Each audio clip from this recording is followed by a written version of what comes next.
Wednesday, May 13th, year of our Lord 2026. This is the Drake Toll Show. I would then be, by virtue of the transitive property, Drake Toll with you from the Savannah Bananas organization and Locked On Big 12. Hello, it is 6 o'clock and 1 minute, 11 seconds Eastern time. This could be the first day of the rest of our lives. Thank you for choosing to be here. Now, let me also say this. If you're listening in podcast form, because every good radio show now is in podcast form and post, and look, if you're listening in a market today where you're like, okay, sorry, that's a combination between you throwing up and you getting up in the morning. What's the difference? And you're like, man, I listened to the Drake Toll Show. And let me clarify, there's addendums to this. So Drake, D-R-A-K-E, because I get like the Drake Toll Show. Greg? No, the Drake Toll Show. Greg? No, not Greg. Drake. Greg? No. It is the Drake Toll Show. And then past that, if people are like, the show ends at 6:30 for me or 7 o'clock for me, and then Dick and Doug come on in the mornings. And we've talked about this. I think Dick and Doug are great guys. I don't mind Dick. Doug's okay. And I know you like them, but maybe it's one of those days you're like, Dick and Doug, they've been doing a lot of these Mount Rushmores here recently, a lot of these top four. Let's do top four of the Care Bears. Well, I think there's only 4 Care Bears, but top 4 of the Care Bears from the early 2000s. And, top 4 Wiggles songs. And I get it. The Wiggles had some bangers, man. Fruit salad. Addie Bates' adult, correct, yummy. Addie Bates' adult league softball team, the Jiggles. We could do top 4 moments of the year for the Jiggles. Touch yourself. Addie Bates' adult league softball team. Let's do it. And if you, no Mount Rushmores, no top 5s today. And that's the thing. Maybe you're like, you know what? In your market, the pro sports teams have mostly lost out. This is the time of the year you kind of clock out and you go back to listening to Dire Straits and you go back to listening to Duran Duran. You're like, you know what? You're a big fan of Cinderella, the rock band. Your family doesn't know it. It's a secret to them. And look, if any of that is describing you, then that is fine. I've got the Drake Toll Show for you on Westwood One Sports and the Westwood One Sports app. You can listen to the rest of the show on the app, the entire show live, or you can listen wherever you get your podcast back to the program. Or if you don't like awkward silence and pauses, you can listen to the show on the YouTube page, The Drake Toll Show, or the Twitter page, The Drake Toll Show. It's that easy. That's my ad to start the day, but in a fun way. How miraculous is it that we live in a time such as this, that sentience, which is the universe's most profound miracle, has found us, and that at any point in time, you and I can get up at 6 o'clock Eastern time and, 300 milligrams of caffeine straight to my tummy.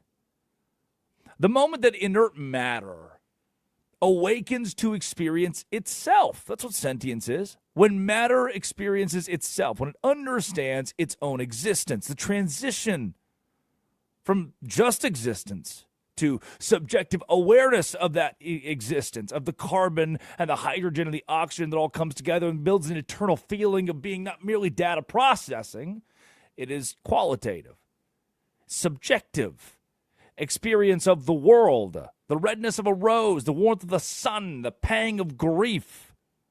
To what do we owe the honor to experience life and experience life at the same time of a young man named Victor Wembanyama of the San Antonio Spurs? Victor Wembanyama. They call him the alien. They call him the alien. He is a freak of nature on a basketball floor. And you and I get to exist at the same time as Victor Wembanyama.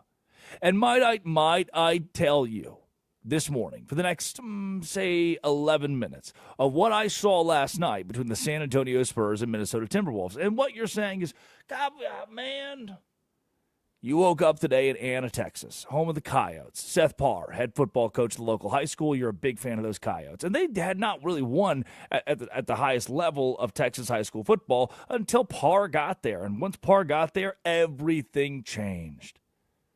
And you are a polar bear in Arlington, Texas. That's you don't live in Arlington. You live in Anna. It's a reference to a meme. Why is a polar bear in Arlington, Texas? And you're a polar bear because you're a San Antonio Spurs fan. You don't want anybody to know you're a San Antonio Spurs fan. But you are. Here's the problem. Last night you fell asleep. Why'd you fall asleep? Because you had to obviously be up at the crack of dawn today. It's 5:05. Oh, nope, 5:06 in Dallas if you're listening live. That's early, dog. I get it. You fell asleep. You had to go to bed. I'm not going to judge you. Instead, I'm going to give you exactly what happened last night between the Spurs and the Minnesota Timberwolves. We even have an highlight. That's right. One singular highlight from last night's game on NBC between the Spurs and Minnesota. And in a dominant win for San Antonio, here's what I learned that I already knew. Here's what I learned that I've already told you. Victor Wembanyama is the best basketball player on planet Earth. Victor Wembanyama is the best basketball player in the NBA. Oh, well, man, I think Shai Gilgeous-Alexander got real. Yes. If you woke up this morning in Tulsa, Oklahoma, in Bigsby, in Ardmore, Oklahoma, then yes, you are programmed to believe, you've been told, you have been lied to that Shai Gilgeous-Alexander is the best player in the NBA. And last year, yeah, man, I'm much more on board with that. But the development of Wembanyama and his ability to develop this Spurs team, yes, his ability to develop his team into an NBA Finals contender, to have won 62 games in the regular season. 60 games is that's the number to get to if you want to win the NBA title. His unanimous Defensive Player of the Year award, watching him play basketball is stupid. It is stupid in the best way. Now, Nico Harrison would surely trade him. He's too good. And speaking of Nico Harrison, that's a segue into the third best player alive, Luka Doncic. When healthy, I think Luka is 3. Jokic is in that conversation. LeBron is not. We're going to talk over the course of the show today about, I think some of the biggest headlines come from Lane Kiffin finding Oxford, Mississippi to be so racist, but Baton Rouge, Louisiana to be a safe haven for the African-American community. We'll talk LeBron James and his retirement. If you don't want a farewell tour, then your only option is to retire now. And we may have seen the last of LeBron James in the NBA, Tom Brady style. Hey, I'm done, guys. Oh, nope, just kidding, I'm back. Hey! Victor Wembanyama is the best player in the NBA, and you can throw out you can make a Mount Rushmore if you want. I'm not going to. I'm just going to tell you I'm going to give you definitively my number one, Victor Wembanyama. And last night, for you, the lonely Spurs fan in Anna, Texas, San Antonio jumped out to a quick lead, and it was late second quarter at like 58-42. Another example of San Antonio hot start, Minnesota slow start, Minnesota bad offense. Minnesota's offense in general, somebody described, it made me shudder. They described Anthony Edwards' knees as ground beef. I was like, oh, don't like that. But yeah. And Julius Randle, albeit physical, his defense last night was not nearly good enough against Wembanyama and company. Hell, Vic had 27 points, 17 boards in yesterday's game. San Antonio gets out to a hot start. The Spurs lead it by 12 at the break. They're up by double digits. And then here comes Minnesota. This is what you need to know. You're going to walk into the office today, and if you want to be the genius, even though you slept, even though you missed this game, you want to sound like the expert who watched the Spurs versus T-Wolves, I'm going to give you the roadmap. With 7:35 left to go in the third quarter. You know what? Nope, that's too specific. That's suspicious. With 7:35 left in the third quarter, but what you're going to say is, man, middle of third quarter, I was worried. Why were you worried? Well, you were worried because San Antonio and Minnesota were tied 61-61. The T-Wolves have rallied. They went on an immediate run, like 14-2 run to start the third quarter. And a De'Aaron Fox turnover gave Minnesota the ball in a tied contest. Oh. Of course, the Spurs still had a 67% chance of victory, 6-7. I think the kids are still doing that, I've learned. But it in a moment such as that, it felt like, again, could Minnesota, if Wembanyama gets in late foul trouble, if Wembanyama gets ejected again, could Minnesota rally, take this game, and a 3-2 series lead headed back to Minneapolis-St. Paul? The answer was no. Why was the answer no? Victor Wembanyama. Spurs jump back out, and within 6 minutes, they are up 87-73. So what you say in the office at the water cooler for the people who are like, man, I watched all the game last night. You just like, oh, dude, early in the third quarter, middle of the third quarter, I was worried. Luckily, Wemby dropped 27 and 17. Bang. Get in, get out. And when they're like, man, what'd you think of Stephon Castle? You're like, he was good. And just slowly exit the room. Once they start prodding for the details that you can't quite get to, all right, that's too far. But the overarching storyline here is that Victor Wembanyama is a dog, and that De'Aaron Fox, who has been banged up and who Mitch Johnson has talked about being banged up, also dog. 18 points last night for the Spurs. I didn't even think he had his best game. 4 assists, 4 rebounds, 5 assists. I don't think he had his best game. Didn't turn the ball over, though. And I thought De'Aaron Fox did his job, played his role. And the Spurs run away with it, 126-97. Post-game last night. You know what? Not even post-game. Let's give that final call. NBC, the San Antonio Spurs win Game 5 at home. A big first quarter, 18.6 rebounds. Wembanyama ends with a double-double, 27 and 17. It was a Spurs night, and their one win from the Western Conference Finals.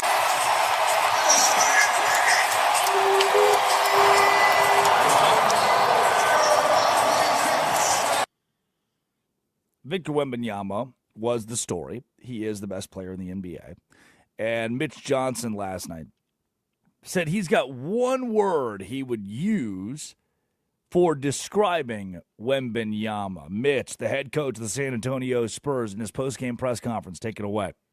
Devin told us at shoot-around this morning that he expected to see upset. That kind of an example of what upset Vic looks like, or at least determined Vic. Yeah, I don't know what the word was. I think you know, the one thing the one word I'd like to use just mature. I think there was a lot that's happened in the last 48 hours in the last game, and I think how that young man came out tonight and played in a variety of ways, in a variety of situations, not just in terms of his production, was extremely mature. Sure was odd that within 48 hours of being ejected for the elbow thing that I didn't think he'd be ejected. Victor Wembanyama, who did not die, got to play the game in full yesterday, all 4 quarters. No suspension. There should not have been a suspension. The NBA got that right. Should not have been a fine. The NBA got it right in post. But Wembanyama, who's a young guy, had to recalibrate going into a pivotal. If you lose this game, you're down 3-2 in the series. This is a must-win for San Antonio. Rattling off 2 in a row can be done. You don't want to do it, though. Then Victor Wembanyama was asked in his post-game press conference about the physicality. The T-Wolves came after him last night, trying to prod him. Come on, do it again. Get ejected. Come on, get ejected. Come on, do it. Here's what Wembanyama had to say about the physicality, the added physicality of the game. There was a point where Io early in the game was coming over to you saying something. You just kind of seemed to laugh it off. Like, do you feel like after maybe getting that release, the physicality doesn't faze you in the same way anymore and you're more used to it? Yeah, I feel like the rage baiting would have been maybe one of the strategies. So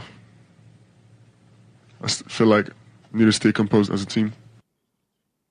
Rage baiting. That sentence would kill a Victorian child. What? What does that mean? Rage baiting. All night long, the Minnesota Timberwolves were poking Victor Wembanyama. Come on. Get mad, big guy. Come on, alien. Say something. Come on. Get mean. Urgh.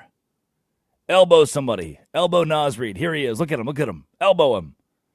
And Victor Wembanyama did not fall for that. He did not fall into that trap against Minnesota. He did not play their silly games. The youth but maturity of Victor Wembanyama shown last night. And despite the rage baiting from his opponent, he did not give in and ultimately was the player of the game. Again. Even Anthony Edwards, post-game, was like, you know what, dude? Victor Wembanyama is just unstoppable. The opponent called Wemby unstoppable. A couple games now in a row with slow starts to the game. You guys have kind of been digging out of a hole at the start. What do you think has been going on just at the start? I mean, tonight, some of the stuff that Wemby was doing, you don't really have too much of an answer for it. Just kind of hope he misses. But he came out high. He made a bunch of shots. I feel like we adjusted, fought back in the game. Tried to dig ourselves out of the hole, but I mean, eventually they created another league and running out in transition. We got to get back, get matched up. Just game plan mistakes that we keep making, and it's too late in the series to make these mistakes. It is all gravy for the Minnesota Timberwolves to be here in the Western Conference semifinal. The series is over. It will be the San Antonio. So it's not literally over. San Antonio still has to win the game in Minnesota on Friday, and they will. 2-game break for Anthony Edwards and crew, which is good for that team that needs to get healthy. But both teams, at this point in the NBA season, everybody's kind of banged up. You're feeling the wear and tear. You played your 82 in the regular season, and now you're working on game 95. Ugh. That's brutal. For Anthony Edwards, that break is going to be pretty key. He even talked about that last night. That break is going to be key. And Friday, we'll see the series resume. We'll see San Antonio win. And we'll see San Antonio and Oklahoma City in the Western Conference Finals that we have been promised. And it will feed families. Coming up. Oh, jeez. Only families of one racial makeup are being fed in Oxford, Mississippi. What? That's right. It is a hellhole of racism, at least according to one high-ranking college football coach. The hell does that mean? This is Westwood One Sports, the Westwood One Sports app. This is the Drake Toll Show.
Thomas. Tanner Thomas, long ball. Westwood One! It is the Drake Toll Show. Good morning. Good morning to my uncle, Uncle Ben. Not.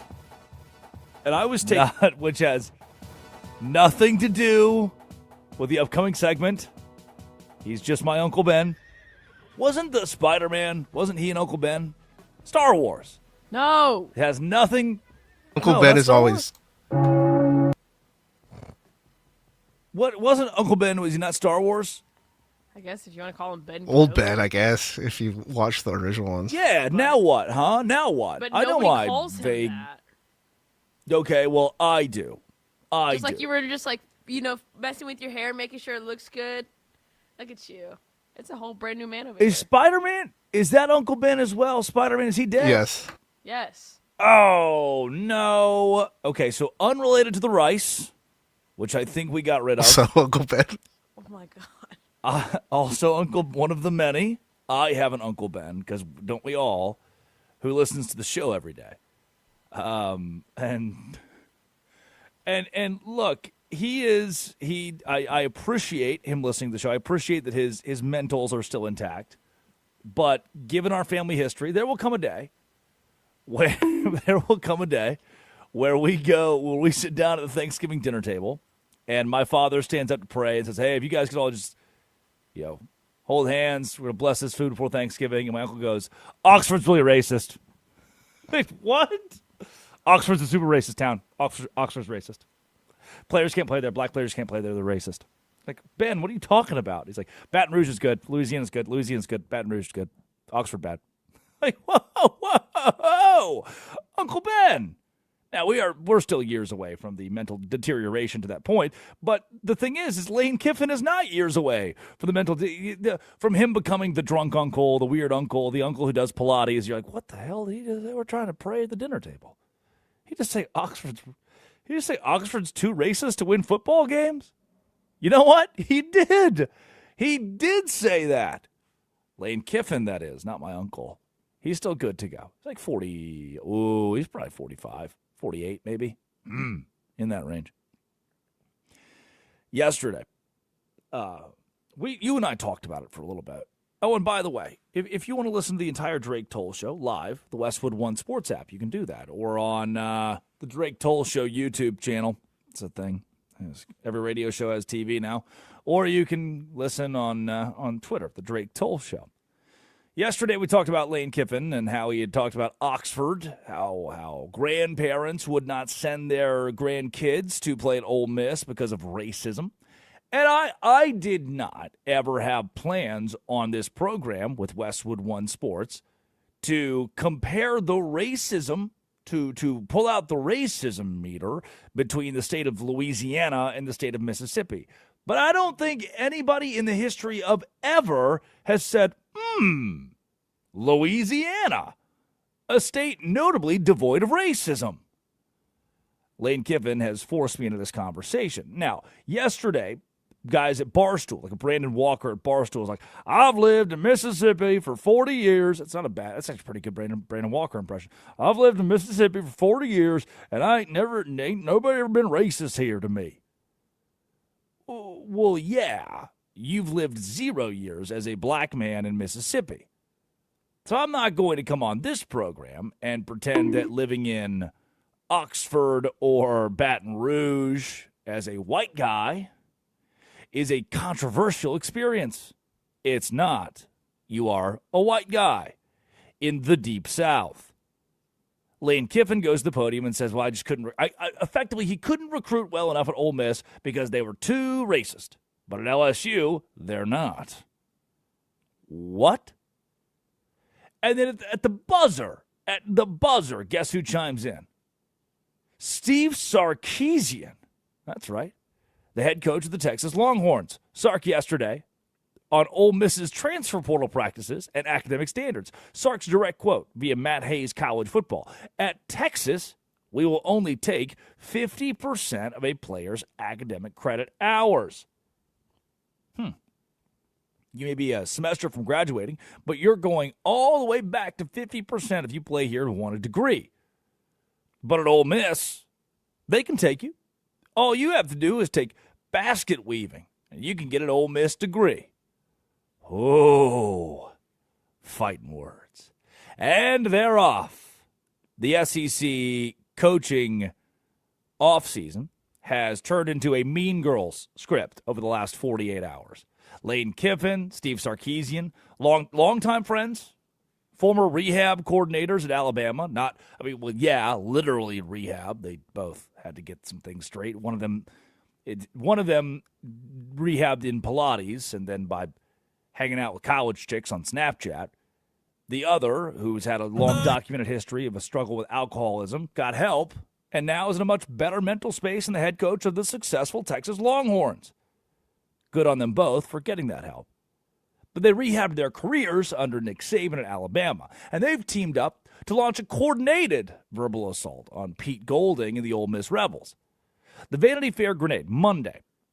Kiffin's Vanity Fair feature dropped where he claimed he left Ole Miss for LSU because Oxford's racial image made it impossible to recruit. The jab was Kiffin claiming that recruits' grandparents wouldn't let them go to Mississippi and that Baton Rouge feels like there's no segregation. You know, I got to tell you, Lane, our grandson, the second we step foot on campus in Oxford, Mississippi, that's 66% white. Oh, we couldn't do it. But here in Baton Rouge, where it's 56% white, wow. Huh. Let me tell you, there is no segregation. What? It's a direct shot at Pete Golding. It's a direct shot at Ole Miss. It's a direct shot at sustainability. And you've framed Oxford as a recruiting graveyard, the same place that a year ago Kiffin described as a beautiful utopia, the greatest place on earth, Oxford, Mississippi. Well, of course he would say that. He was the head coach back then, so yeah. He'd be complimentary, idiot. What else is he supposed to say? That place sucks. I mean, no, it's one thing if you're the coach there in Oxford and you're saying things like, it's a beautiful town, I love it. And my family loves it here. It's a different thing to say, wow, it's the most perfect place in the world, and then a year later say, well, it was racist. So let me get this straight, huh? You thought the racism capital of college football was the most perfect place in the world. That's where I'm confused. That's where I'm not following here. It's one thing to be like, man, it's got the best food scene ever, and then you get hired at a different place. Like, okay, guys, Oxford does not have the best food scene ever. That's one thing. But to say it's racist, it's a super racist place to be, and that you loved it as a utopia, that's where things for me get a little fishy here for Lane Kiffin. Sarkisian then boasting that. And he wanted to join his buddy Lane Kiffin in the mud for this one. He's like, oh, Lane, if you're going to take jabs, I'll take jabs. Sarkisian saying that basket weaving is going to it's going to suit you well in Oxford, Mississippi. Sarkisian, boasting about Texas's standards, says that Ole Miss, you can get that degree with basket weaving. And he's not just protecting the Texas brand, Sark that is. He's giving Kiffin a little more firepower. Hey, my buddy Kiffin, if he's going on the attack, why don't I go on the attack? I'll take them at education. You take them at culture. And now, Pete Golding's job seems impossible to high-level, intelligent parents because they walk in saying, well, that coach said that you're both racist and you got bad education, coach. What do you say about that? Now, Pete Golding had a press conference Tuesday. He was asked about Kiffin's social media jabs and responded by saying, I'm not good enough at this job to be on Twitter all damn day and do this job. I don't know how they do it. More power to them. Even mentioning that if Twitter equated to wins in college football, Kiffin and Ole Miss would have a championship by now. And now that's Golding taking a shot at Kiffin's work ethic, saying you're on Twitter all day. That's why you're a bad football coach, why you can't win championships. Golding implying Kiffin and Sarkisian are busy doing photo shoots with Vanity Fair, giving interviews to USA Today, hanging out on Twitter, when he's actually doing the damn thing and being an SEC football coach. And all this is fuel on the fire of that Luke Ferrelli kid. Remember the Clemson linebacker we talked about this months ago? He's a Clemson linebacker, gets a call from an Ole Miss staffer in the middle of a school day. By the end of the school day, he's calling Dabo Swinney and saying, "Hey, coach, I'm going to Ole Miss." Dabo's like, no. You were just in accounting class. What do you mean you're going to Ole Miss? You can't go there. You signed a contract with us. Yeah, sorry, coach. They doubled my salary to play college football. I'm not saying Ole Miss is not doing shady stuff. But it's wild that Lane Kiffin, the king of controversy, leaves the school and says, "Oh, and by the way, they were racist." Bye. Huh.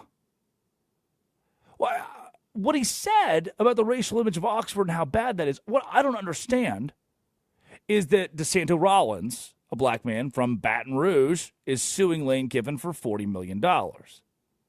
And while the claims were dismissed, the optics of you lecturing me on racial harmony while you're being sued by a Baton Rouge native for abusive racial behavior, that's at least a talking point, right? And the claim that Baton Rouge feels like there's no segregation, have you ever heard of the city of St. George? The city of St. George in April 2024 wanted out of Baton Rouge. The Louisiana Supreme Court allowed the wealthy, predominantly white area of East Baton Rouge, city of St. George, to incorporate its own city. Why? We don't want to go to school with the other ones. Civil rights leaders, the Baton Rouge mayor, fought for years against this, calling it a textbook example of modern-day segregation. Redlining it would drain $48 million from the diverse East Baton Rouge school system. And it did. So in Oxford, I couldn't recruit because of racism.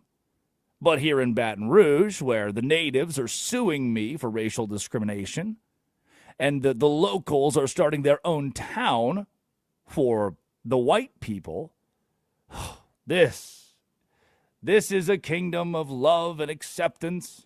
Here in Baton Rouge, we accept all.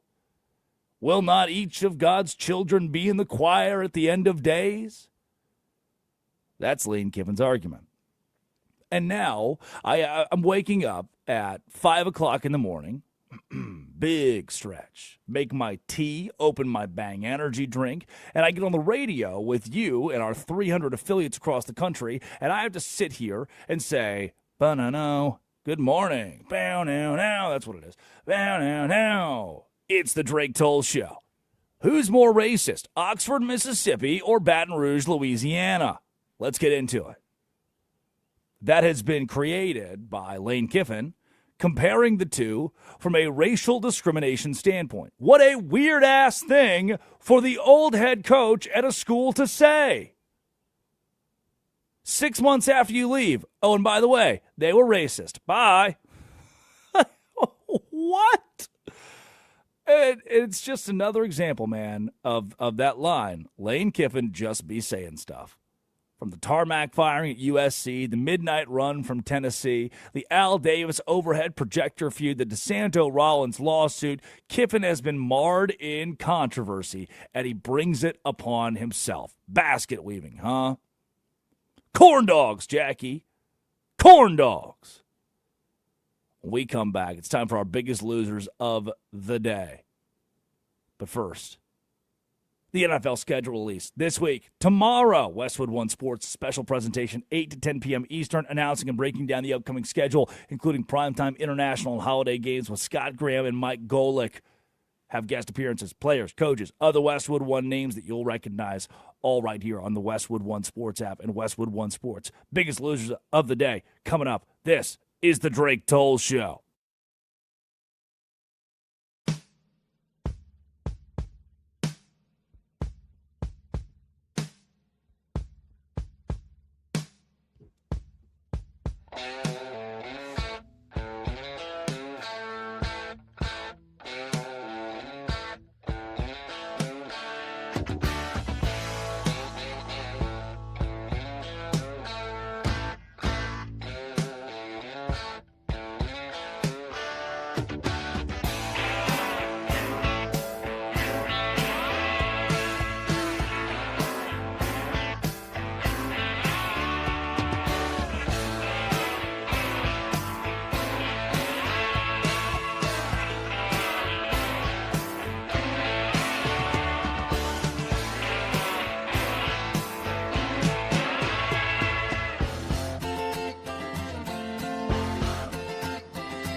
touch yourself.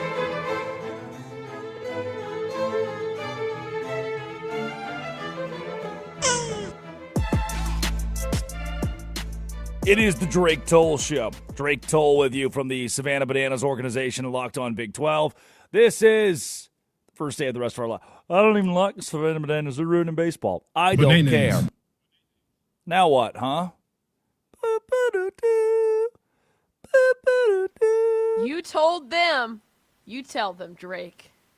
I got them. I got their ass. Yeah, now what, huh? You Drake told now them. What's your comeback now, huh? We do not care.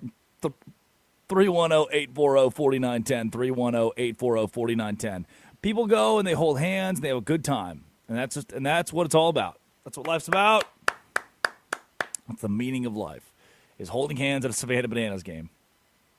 You think there's some kid somewhere who's like you think there's a 14-year-old like, I'm going to my first date this weekend? Like, oh, that's cute. Where are you going? Savannah Bananas game. Is that not what you What? do with your current girlfriend? I take multiple. I've been on so many dates to Savannah Bananas game. Savannah Bananas game. Wait, are you being serious? Like you'll take women to No, Savannah? of course I'm not taking. I'm not taking my dates to my job. And I was taking shots from the front and the back. I wouldn't put it past Hello, girl who I'm romantically interested in. Here is Jackson Olsen for you. Could I interest you in a Robert Anthony Cruz? Who's the one that I like? The pitcher? What's his name?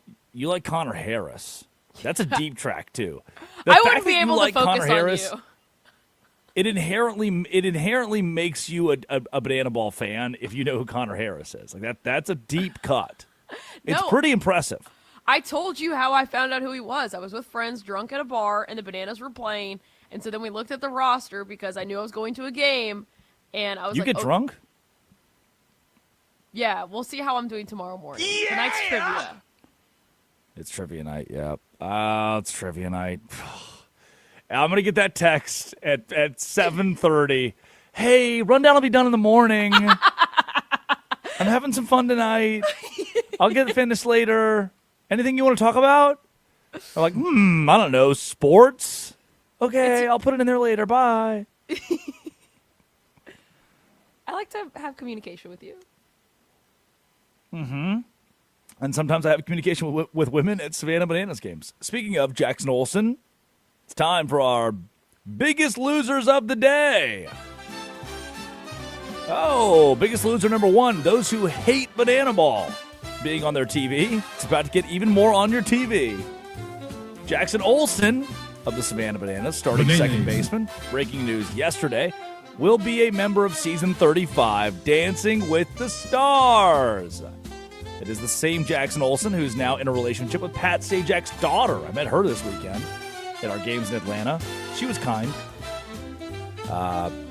Jackie will be on Dancing with the Stars. I had dinner at the local slot Mexican restaurant. 3 pitchers of margaritas between the 6 of us, by the way. No, between the 5 of us. And our vice president of the company was at the table. And I said, so how does that work schedule-wise? And she said, no one really knows. Great. Come say that about Aaron Rodgers. Cool. Yeah, right. It's just going to be, we're just going to figure it out. It's just going to go Dancing with the Stars. I think they tape on Monday or Tuesday. So, hey, go play your game on Friday, Saturday. Fly to L.A., tape Dancing with the Stars, come back, play the rest of your game. That's Why crazy. not, man? Yeah, but that's what I do. Yeah, but that's different. What the hell? No, it's not. You're not on Dancing with the Stars. No, worse. I'm in the middle of Wichita, Kansas, in a cornfield. Big gooner. Broadcasting 3 baseball games on the weekend, 14-hour days each day. And ticket sales for Wichita, Kansas just hit a all-time low after Drake Toll insults the city. I did not insult Wichita, Kansas. My great-grandmother is from there. I should be very clear. I like Wichita. It is a beautiful place. My favorite college professor now lives in Wichita, so now what? I have canceled out all the claims that I am a Wichita hater. I'm not. Now, Albuquerque, New Mexico, and we need some work. We need to. I had a redeeming experience there in 2026. when I went to Chili's, instead of eating the local cuisine on the final night, I said, you know what? Screw it with the green Chili's. I'm going to the Chili's. And I got a triple dipper, 3 for me, and everything was better. And now I'm friends with Albuquerque again. But there for a bit, we were getting after it. Biggest losers of the day, Bill Belichick. Big Mike gooner. Bobet tweets, Lane Kiffin, Ole Miss is too racist. Steve Sarkisian, Ole Miss's academic standards are a joke. Bill Belichick, gotta pick my girlfriend up from the trampoline park. What? Coach Belichick, how do you feel about the recent comments from Lane Kiffin about Oxford, Mississippi being a tough place to recruit due to race? Yeah, we've talked about that in our locker room. I'm just worried about my girlfriend. She's at the trampoline park right now. Her cell phone died, so I gotta go pick her up. No more questions at this time. Jordan! Little Bill Belichick running. Imagine him just frolicking with Jordan. I think she's 26 now, too. It's more normal. Leonardo DiCaprio would hate that, by the way. He would not be a Jordan fan. Coach, recent reports say that Oxford, Mississippi is terribly racist. Do you have any comment? My girlfriend has a cheer competition tomorrow. I'll be there. No further questions at this time. Idiot of the day, Brian Kelly. Lane Kiffin. Ole Miss is racist, and I left because of Colonel Reb. Steve Sarkisian. Ole Miss offers basket weaving, and they're stupid. Brian Kelly. Don't worry. It's not that windy. Now get up on that scissor lift. Film our practice. Once again, not all scandals are weighted the same. Brian Kelly, notable bad guy. I still can't believe he got away with that. Like, I cannot. 50-mile-an-hour winds. And there's just forklift? A scissor lift? Oh. And the wind was howling, and this 19-year-old's like, Coach, can I please not go on top of that today? It's going to fall over. And Brian Kelly's like, get your ass up there. He would have been punished as if he wore, like, face paint that said end racism. Other than that, you're pretty much in the clear. If you say end cancer, your ass is grass, man. That's a 16-game suspension. That's a lot. That's yeah. No one wants end cancer. If you take a college student and put them 40 feet in the air on the windiest, in the middle of a tornado, and they die, well, it happens to the best of us. At least that was the defense of. Did it happen at Central Michigan or Notre Dame? I can't remember if it was the first couple years at Notre Dame or if it was Notre Central Dame, Michigan one. Was it? How did he face no repercussions for killing a kid?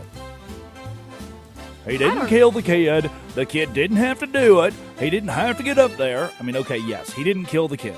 Sure. But come on. Tony Stewart, Jim Boeheim, Brian Kelly. What do they all have in common? DJ Durkin. Legendary sports figures. Legendary sports figures. Good answer. Good answer. Idiot of the day is coming up later. In the meantime, the biggest loser, Shohei Ohtani. Oh, no. Idiot. Shohei over his last 10 games, a 105 batting average, 0 home runs, 1 extra base hit. Addy, streets are saying Shohei might be washed. He should stick to pitching for a little bit. I've said it. Take a couple days off from hitting. That's okay. Or do what Cal Raleigh did in the bad slump. Did you see that? Cal Raleigh showered in full uniform to try to end his slump, and it worked. It worked. Do something like that. Ooh. You in your home listening right now, over the last 10 games, have just 1 less extra base hit than Shohei Ohtani. And you've taken 0 plate appearances in Major League Baseball. That's Congratulations, Curtis. That's true. Curtis, he's a fact for you. Curtis Poindexter, star of Blip and Nitro in the morning, has 1 less extra base hit than Shohei. It's pretty good, Curtis. You're getting better, man. Pete Golding, biggest loser of the day. This is written about Golding.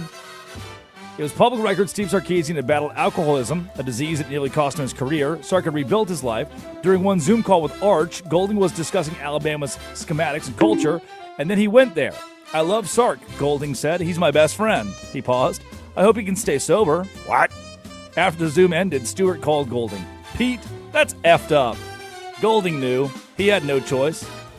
Daddy's on me. Pollen season is here, but a dirty car doesn't have to be. Wash it away at TidalWaveAutoSpa.com. For a quick wash of that clean car, happy feeling, TidalWaveAutoSpa.com to find a location today. TidalWaveAutoSpa.com. We'll get more into that Golding deal where he was like, Arch, don't go there. Steve Sarkisian's an alcoholic. What? Oh, this feud is incredible. Addie Bates produces, Curtis Poindexter runs the board. When we come back, our obituaries. This is the Drake Toll Show. This is Westwood One Sports.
Gathered in their masses, just like witches at black masses. Evil minds that plot destruction, sorcerer of death's construction. In the fields of bodies burning, as the war machine keeps turning, death and hatred to mankind,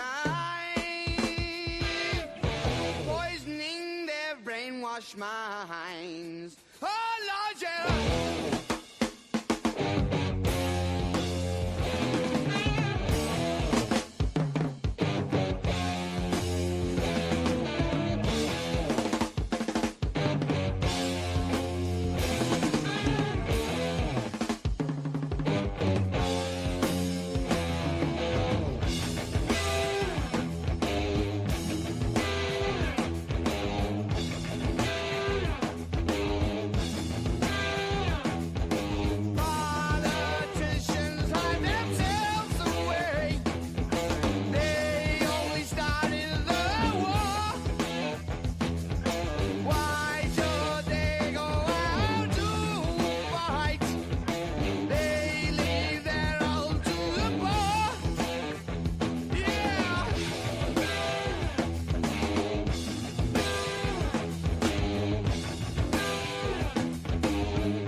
When darkness world stops turning, ashes where the body's burning. No more war pigs have the power, and as God has struck the hour, day of judgment God is calling. On the knees the war pigs crawling.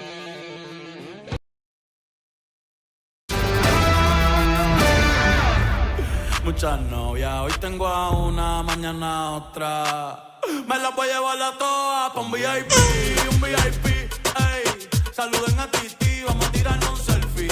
Say cheese, ey. Que sonrían las que ya les metí. It is the Drake Toll Show. Westwood One Sports, the Westwood One Sports app.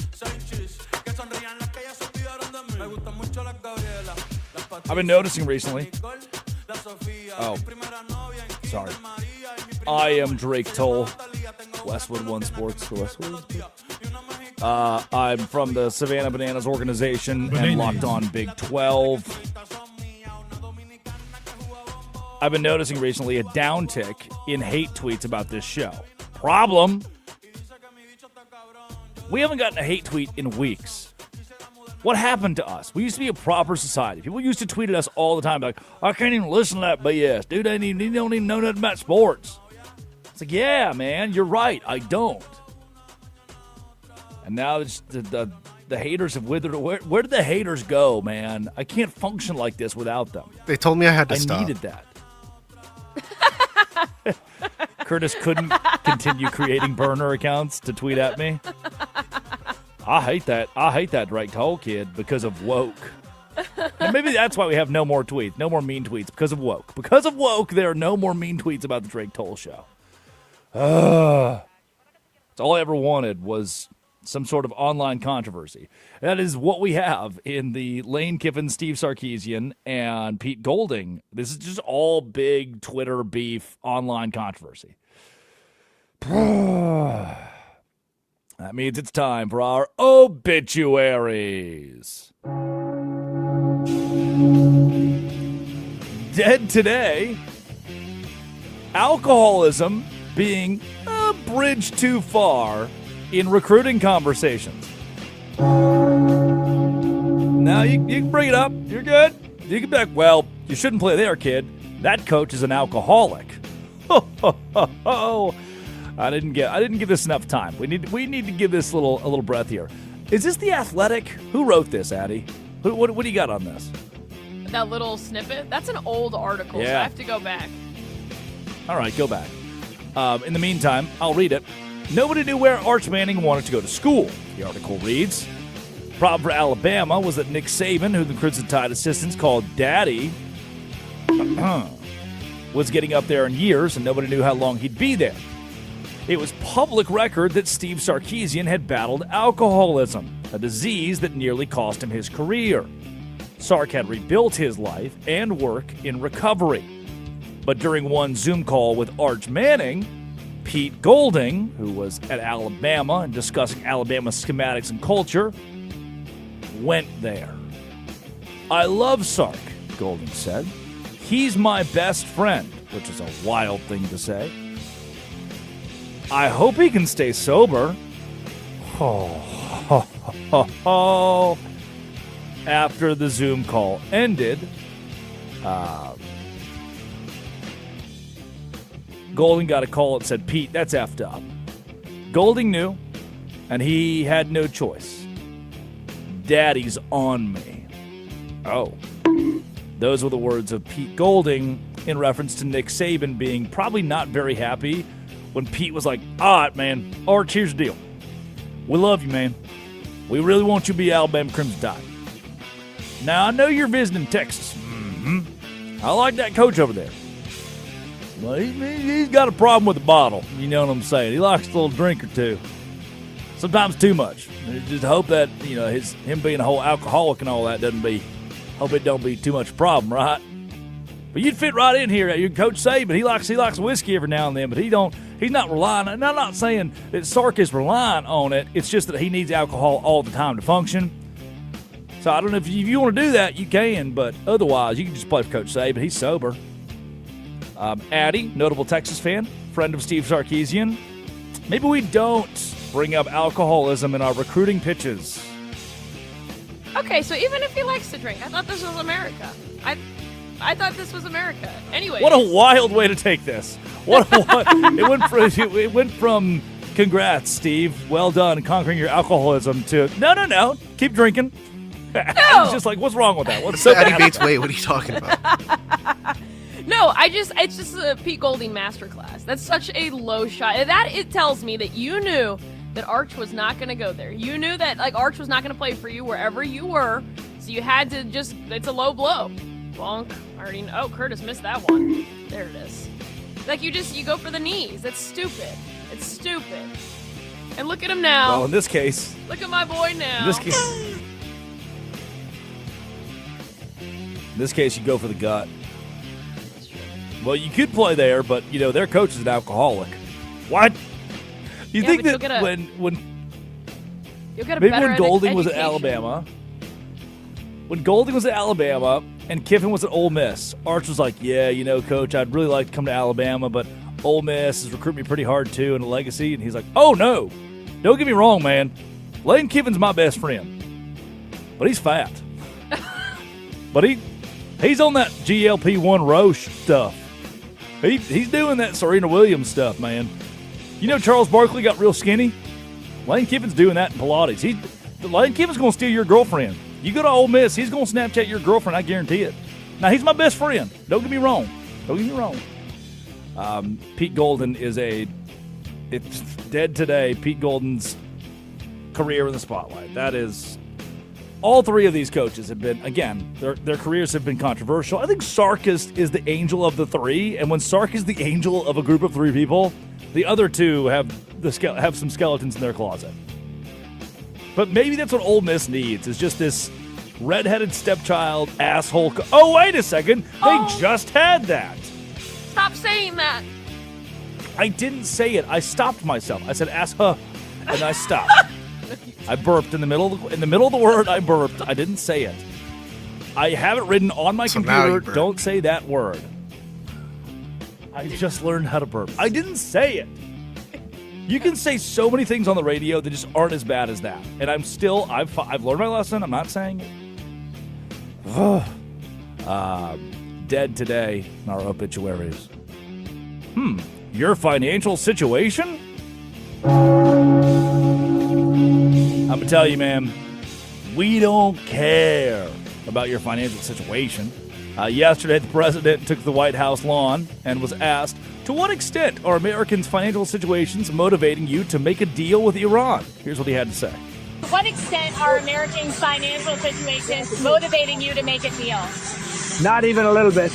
The only thing that matters when I'm talking about Iran, they can't have a nuclear weapon. I don't think about Americans' financial situation. I don't think about anybody. I think about one thing.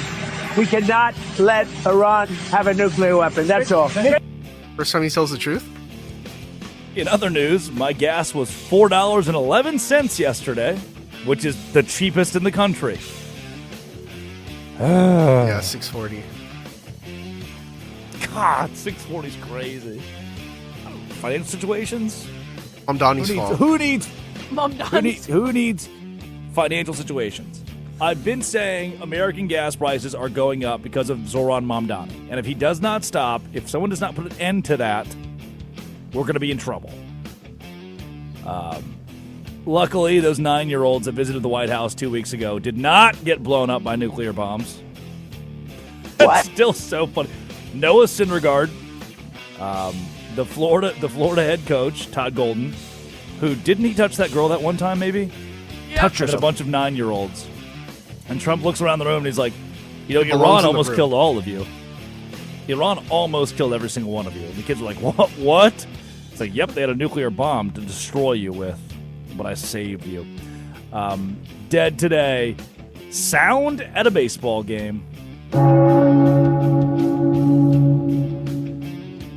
Last night, Louisville Bats hosted a no-nothing game. Today is nothing night. No music, no ad reads, no videos, no on-field promotions, just baseball. And there is a beautiful video on their Twitter account. Here's 30 seconds. Cut the music, Curtis, of baseball as it was meant to be played.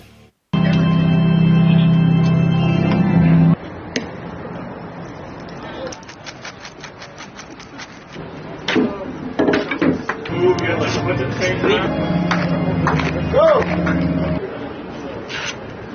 That's just the way it is.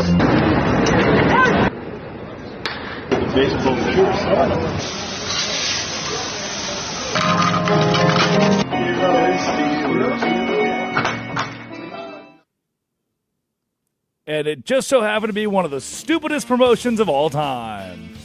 I was so excited. And this video just sucked. Every video that came from the game sucked. They're just blaring the organ the entire time. The PA guy, now coming to bat. Like, no. I want silence. Full-on silence. In this video, there's some dude, like, they're like, hey, shake those sunflower seeds all over the ground. Shake them all over the ground. Come on, shake them, shake them. All you do is shh, shh, shh, shh, shh, shh. Okay, great. Failed promotion. No nothing night fails. What happened to the world that I love? Just an Oregon 11, volume 11.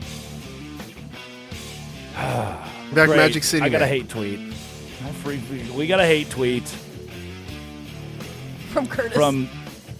From Tappendat Media Productions.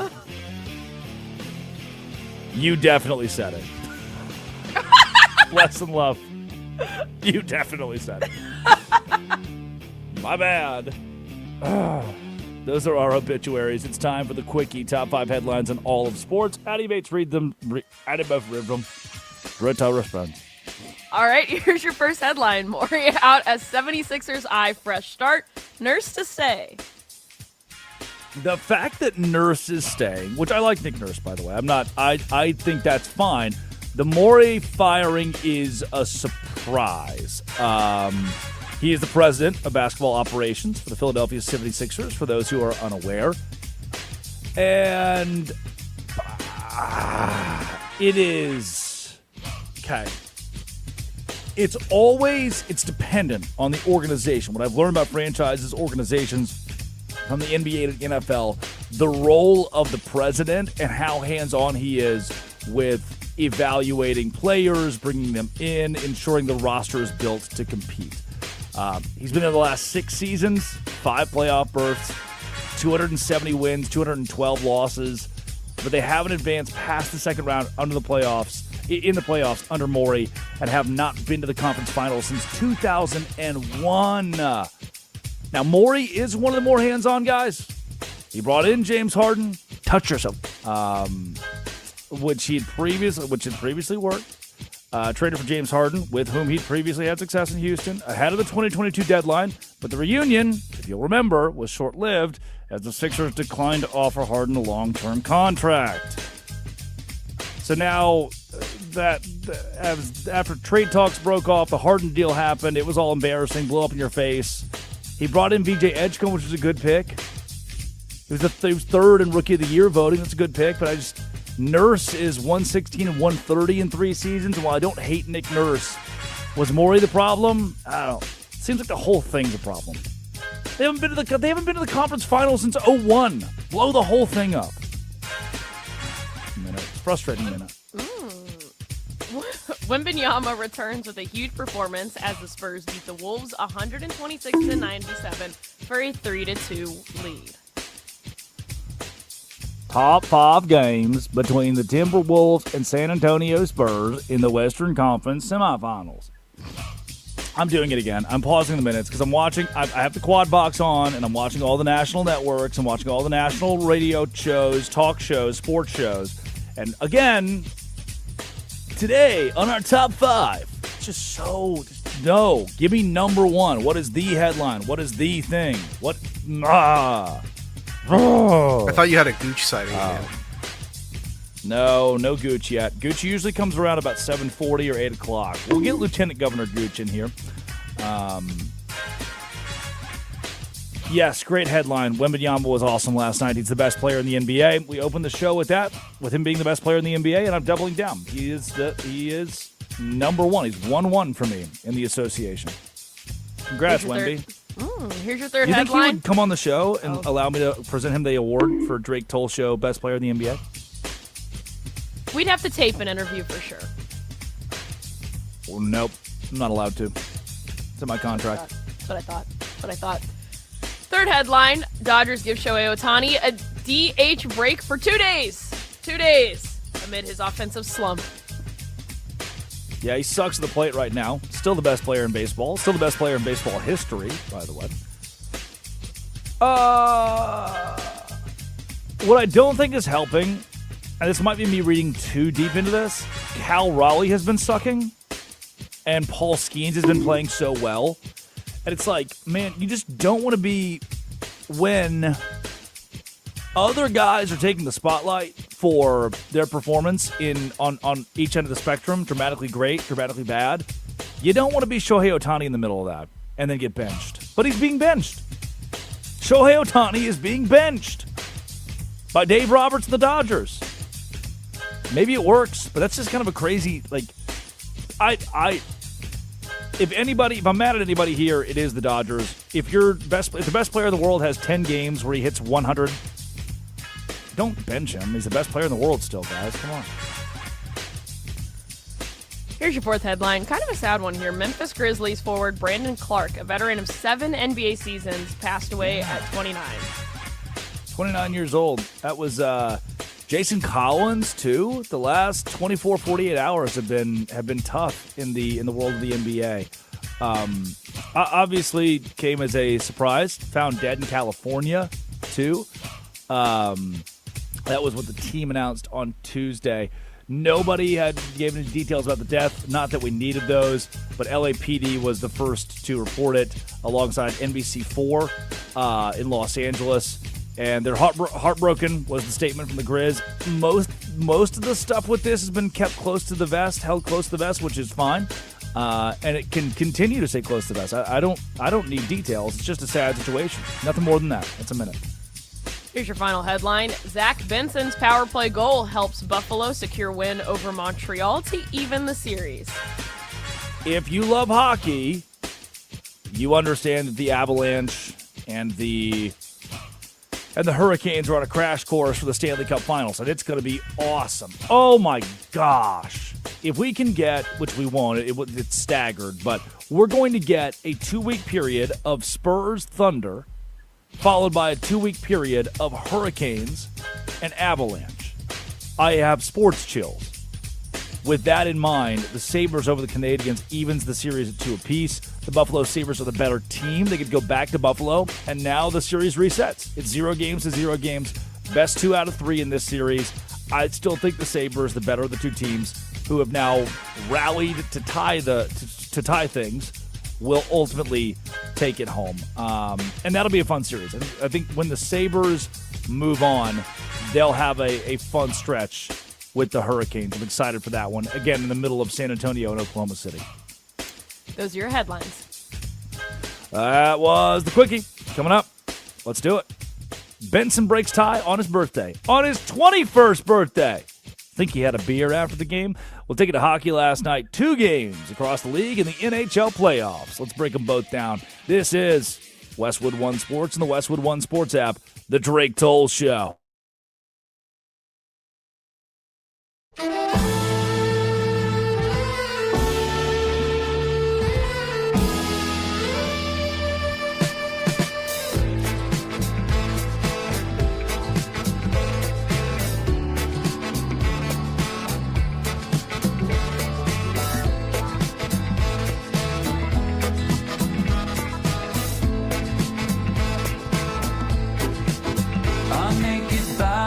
Go on trial just for laughing at the joke, just for saying of the bargain what any sales girl already knows.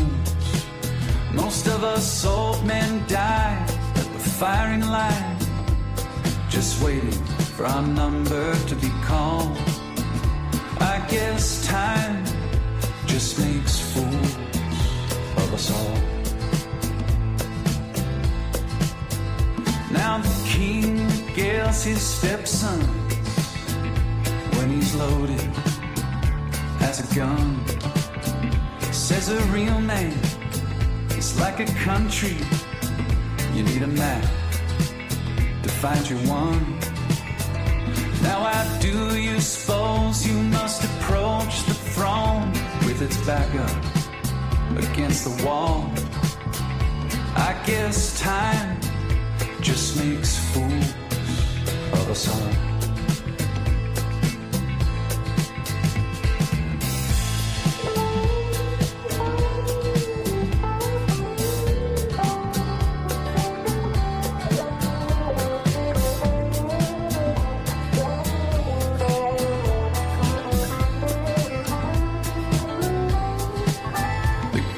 Minds of my generation gladly conscripted in the war of defending any Goliath that would deign darken the door. Now with your genius for picking battles, it's no wonder every helmet is too small. I guess time just makes fools of us all. I guess time just makes fools of us all. My drink is watered down. The champ is on his knees. He lost the rematch. He lost the comeback. He lost for charity, but that's the job. It's what gets the asses in the hall. They came for a beating, and he came to brawl.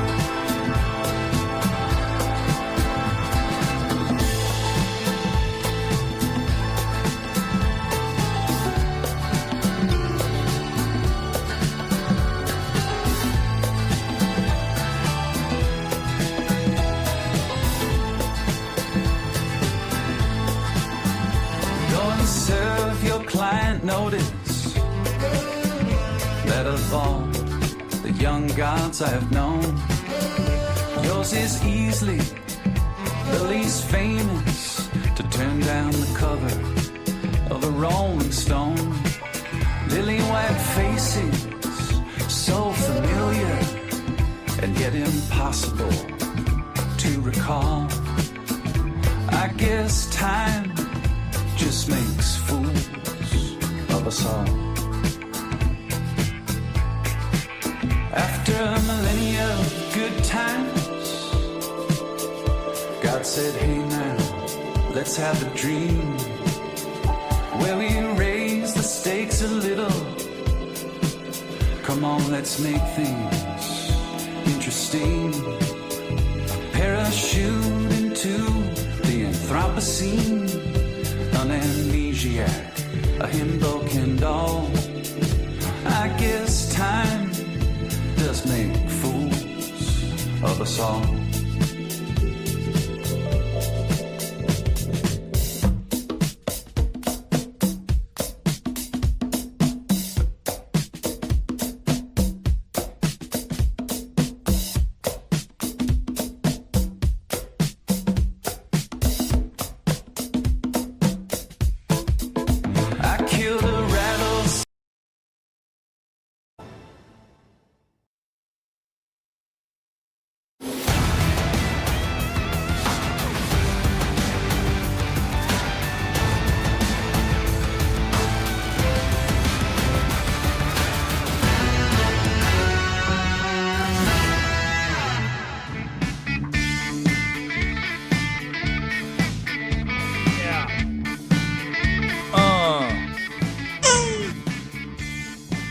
It is the Drake Toll Show.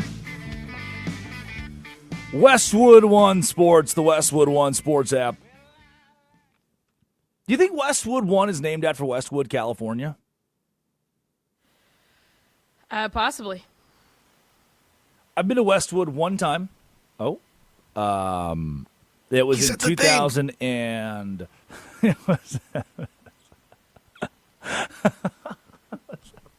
I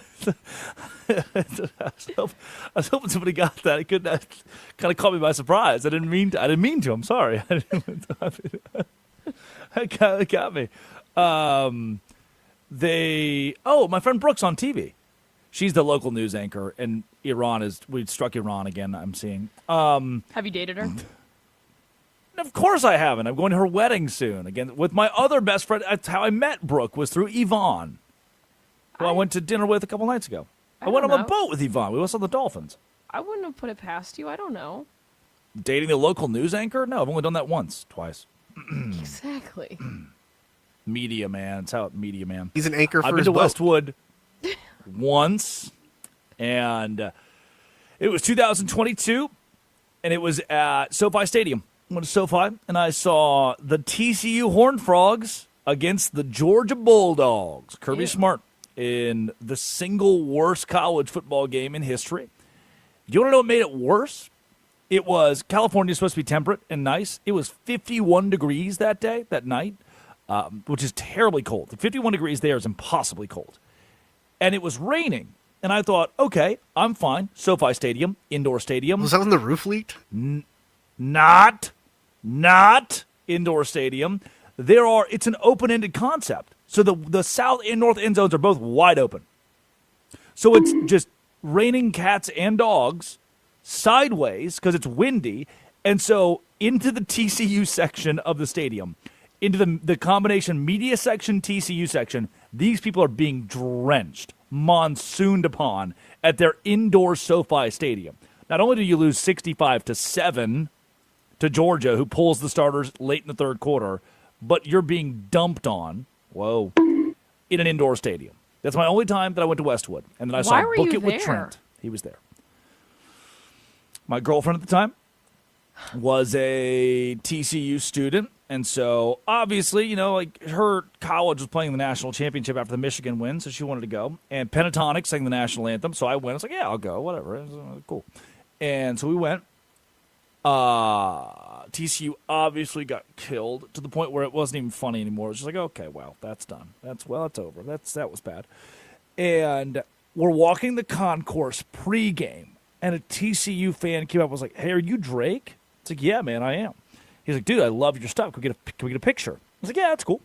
And guy walks away, and she looked at me, my girlfriend at the time. She said, oh, I hated that. I said, what? She's like, I just can't. I'll never be able to take it. I can never share that kind of attention. I was like, okay, well, this isn't going to work, probably ever. And it didn't. Shockingly, it didn't. The bananas thing did not help that. She was like, I can't be in the spotlight. You can't be in the spotlight. I could never do that. I could never handle the public attention. It's like, okay, well. Did she know what industry you were going into? She was a sports broadcast major. Like, what are we doing here? What do we do? What's happening right now? I know it's as stunning to me as it is you. I can't.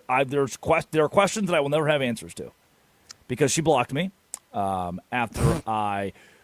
I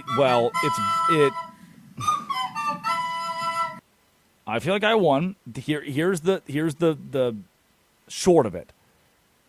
The dog. She came. It's like, okay, can I see the dog one last time? I was like, yeah, whatever, cool. She comes over. She had gotten a new boyfriend who she works with. She worked with right after we broke up, like within a couple weeks. I was like, So I Googled the guy because, I'm snooping around. I'm curious. I Googled the guy. And here's the first thing that comes up when you Google the guy is his mugshot. What the hell? He was 30. We were 23. He had been arrested and put in jail for a moment in time for not paying child support. So, yeah, real stand-up character, huh? So she came over to see the dog, and she's seeing the dog. I knew what I was doing, too. I was like, hey, so you got a new boyfriend? Congrats. She was like, yeah, he's really cool. I was like, yep. Just want to make sure you're safe. Just want to, didn't know if it's not nothing you have to clarify, but I saw that he went to jail, so just wanted to make sure everything's okay there. She's like, what? Yeah, he was in jail like 2 weeks ago. She had no idea. He didn't tell her. He did not tell her. So she found out in one fell swoop that he had a kid and was in jail. Are they still together? She said, I have no clue. I have not spoken to her in years. 2 years now. Wow. But she was profusely crying because she found out that, I was going to be so rich and so famous. Hosting the morning show at Westwood One Sports, and that she was dating a guy who couldn't pay his child support and was I'm a little 7 years older concerned and that she got a boyfriend and then still went to visit you. she was seeing the dog. I don't know, man. And then she started crying really hard, stormed out, blocked me on everything, and that was the end of that story. If you wanted to see, I've used that excuse, like been on dates and stuff like that, and not like seeing other people or whatever, but like, oh, I know they have a dog. I'm like, oh, do you want to come? Do you want to meet my dog? Yeah, I want to meet your dog. Yeah, that was different. I didn't have any interest at that point in anything outside of her just saying hi to the dog. Okay, that's fascinating. Yeah, it's kind of crazy. If we there's lore everywhere, man. Every once a week we unpack some wild thing that's happened, and I'm like, yeah, that's real. Yesterday, day one of the interns at the Bananas, our new interns came in. Nice crop. And we introduced ourselves. There was like 24 of them. They're standing upstairs. And the Marin, the intern coordinator, was like, hey, guys, this is our broadcast corner. Everybody say hi. Here's everybody introduce yourself. And then Brett took a long time. Bigo took all these guys were like, yeah, so here's who I am, my background. It got to me. I was like, hey, I'm Drake. Wear the fur coat. Good to see you guys. Have fun. Everybody else giving advice. I don't care. And then get to the end of the line. They're all walking to the next room. The last two guys in the line. One of them came up and was like, hey, I'm Dallin. There's only one place they name people Dallin. One place. Utah. Matara. Big Gooner. Salt Lake City. Not just a place that Mama told. And so he comes up and he's like, I'm Dallin. I was like, nice to meet you, dog. Good to see you. We're coworkers. Nice. And he's like, this is my buddy Brett. And I was like, all right, cool, Brett, Dallin, nice to meet you guys. Like, can we get a selfie? Dog. Day one of the internship. And these jabrones in the back of the line were like, selfie time? Jabrones. It's like, wow. Not jabrones. I think I'm gonna be friend with Dallin. I'm excited to meet Dallin. I'm excited to sit down with these guys and talk. But I was like, well, these guys are all right. Because, okay, can you give me your thoughts on that? Because to me, it's like, okay, we're coworkers. Like, we can take pictures together on a field at Yankee Stadium or, on a field at a minor league ballpark in Joplin, Missouri. Right? Not a selfie day one of the internship. Am I in the wrong here? You're very big in the Mormon community. You're very big in the Church Mormon of Jesus community. Christ of Latter-day Saints community. Asshole. Stop saying that. Oh, I did. God bless America. In the middle of having a religious conversation about one of the most well-practiced, and God bless, I'm addicted to it. I'm addicted to the word. I can't stop.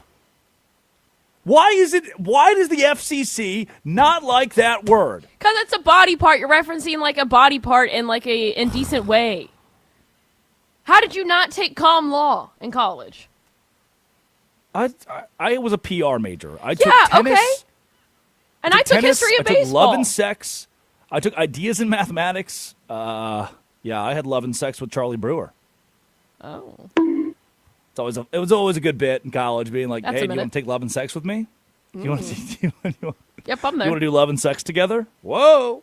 Last night was crazy. Last night, did I tell you about last night? I don't know. Just don't say that word, please. I didn't tell you about last night? Because Zach Benson, power play goal, 3-2 win for Buffalo. Let's take you to the highlights in the NHL and the postseason in the National Hockey League. It was Zach Benson getting it done for the Sabres to take to even the series at 2 games apiece and take a 3-2 lead. Has it back from Quinn. Thompson with Carrier nearby.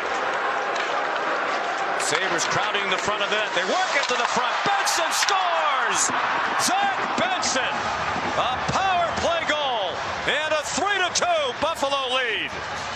The best player in the series for Buffalo, but the one thing that happens here is when Thompson comes over top, they've got to make sure he doesn't... Yeah. Last night, Buffalo got it done to even that series, as I mentioned before the highlight. And now they'll go back to Buffalo. 0-0. 0 games apiece. Best 2 out of 3 series. As for the Vegas Golden Knights, 2 weeks ago? Yeah, I was there 2 weeks ago for the double overtime game against the Mammoth that took years off of my life. Went until midnight local time, 3 a.m. Eastern time. Last night, of course, what do you know? In Vegas, overtime again. But Pavel Dorofeev was the hero 2 weeks ago, and I was there. He was incredible to watch. And last night, again, by the way, Zach Benson, I should have given this note. He's 21 years old, turned 21 yesterday, and won the game for Buffalo. Dorofeev did not turn 21 yesterday, but he did win the game for Vegas in overtime. Listen to this crowd. Shot from the point. It's loose. It's front. Eichel had a shot at it, but it was bouncing. Couldn't make contact. Eichel has it. Eichel looking across the barbershop. Deflection. Score! Dorofeev is the hero.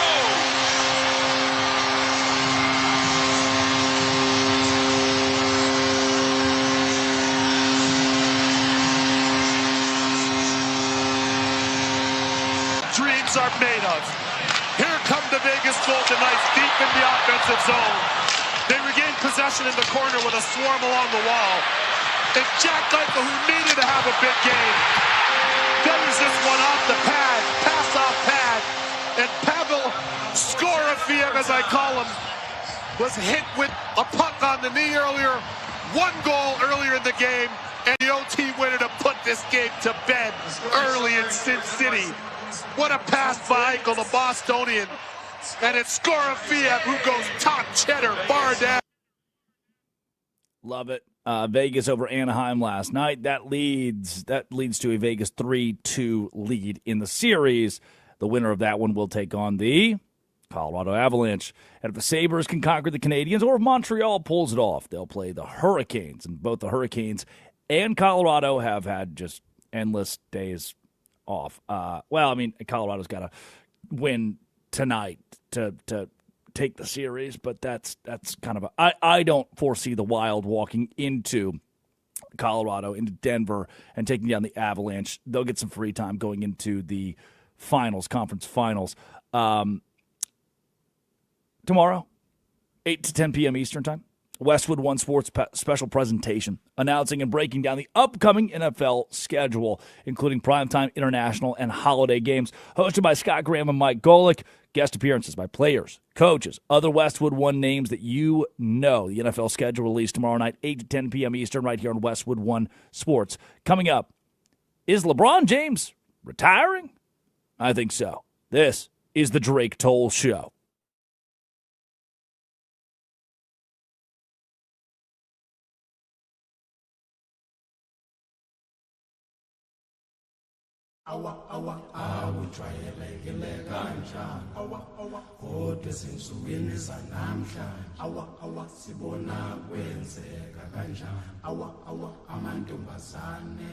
She's a rich girl, she don't try to hide it. Diamonds on the soles of her shoes. He's a poor boy, empty as a pocket. Empty as a pocket with nothing to lose. Sing ta-na-na, ta-na-na-na. She got diamonds on the soles of her shoes. Ta-na-na, ta-na-na-na. She got diamonds on the soles of her shoes. Diamonds on the soles of her shoes. Diamonds on the soles of her shoes. Diamonds on the soles of her shoes. Diamonds on the soles of her shoes.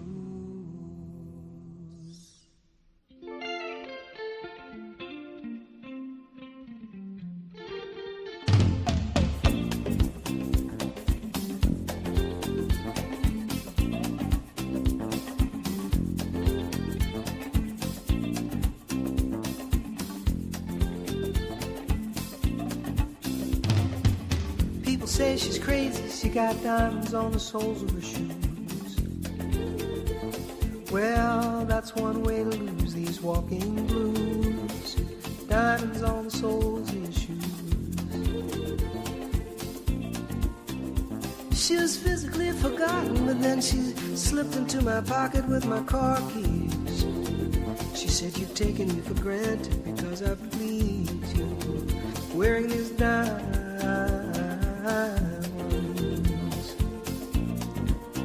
And I could say, ooh,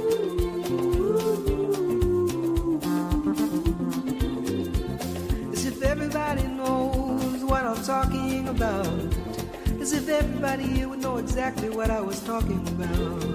I'm talking about diamonds on the soles of her shoes.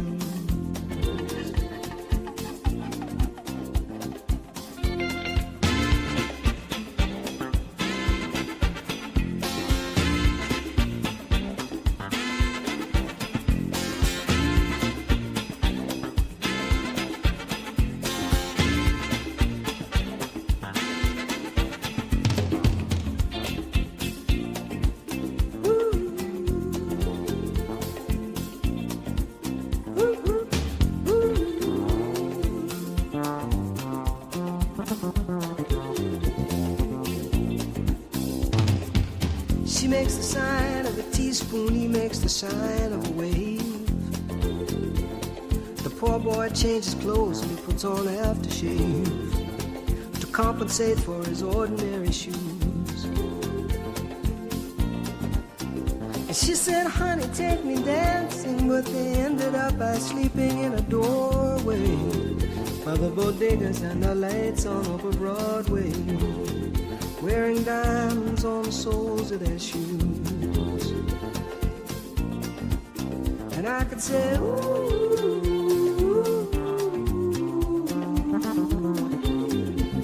and everybody here would know what I was talking about.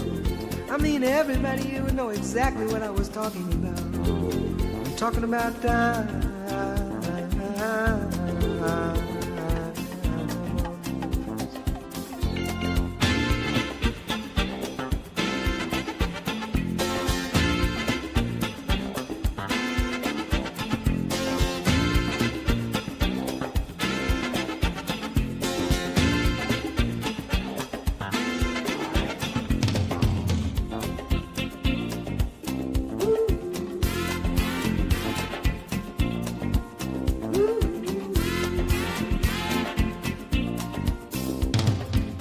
People say I'm crazy, I got diamonds on the soles of my shoes, yeah. Well, that's one way to lose these walking blues. Diamonds on the soles of my shoes. Ta-na-na-na, ta-na-na-na, ta-na-na-na, ta-na-na-na, ta-na-na-na.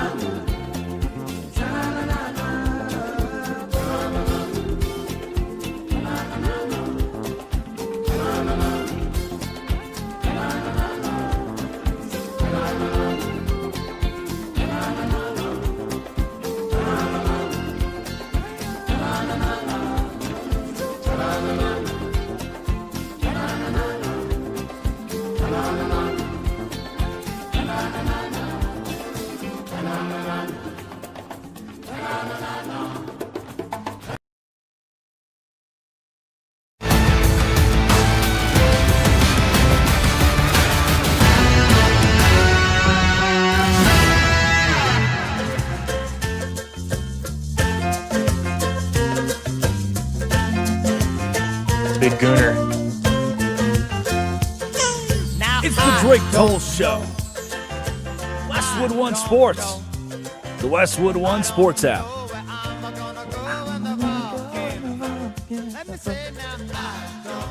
Headed to Indianapolis today. I will get off the air and will be in the air on a bird. Layover in O'Hare? ORD is O'Hare. I'm going to lay over in O'Hare and then head to Indianapolis.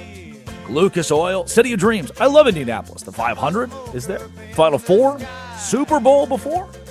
I'm going to go have a blast. This weekend, the Indianapolis Clowns, a stalwart of the Negro Leagues, a baseball team established in the Negro Leagues, and the final standing team to hold that honor, playing their last game in 1989, resurrected in the Banana Ball Championship League, which is awesome, alongside teams like the Party Animals or the Savannah Bananas, the Texas Tailgaters, and the Indianapolis Clowns this weekend, for the first time in decades, will host a game in their home city. The Indianapolis Clowns will be the headliner against the Party Animals in Indy and have a 2-game stretch, Friday and Saturday, where they will showcase the the legacy of a Mamie Johnson, of a Satchel Paige, of a Hank Aaron over the course of those two games in the Banana Ball Championship League and take folks back in time. For as much flack as Banana Ball gets or the Savannah Bananas get, and I understand it's not going to be for everybody. It's not going to make everybody happy. Yes, you can't appease the masses here. I see a lot of people have a good time every weekend. This is one of the cool pieces I think anybody can get behind. Bob Kendrick of the Negro Leagues Museum in Kansas City should be on hand this weekend as well. And that was kind of the way this whole thing was brokered, is in conversations with Bob Kendrick of how we could honor women in sports, the Negro Leagues, the history of baseball. How could we do that with the Savannah Bananas and a brand like that? It was okay. What if you revived the Indianapolis Clowns and allowed that brand to be alive again today?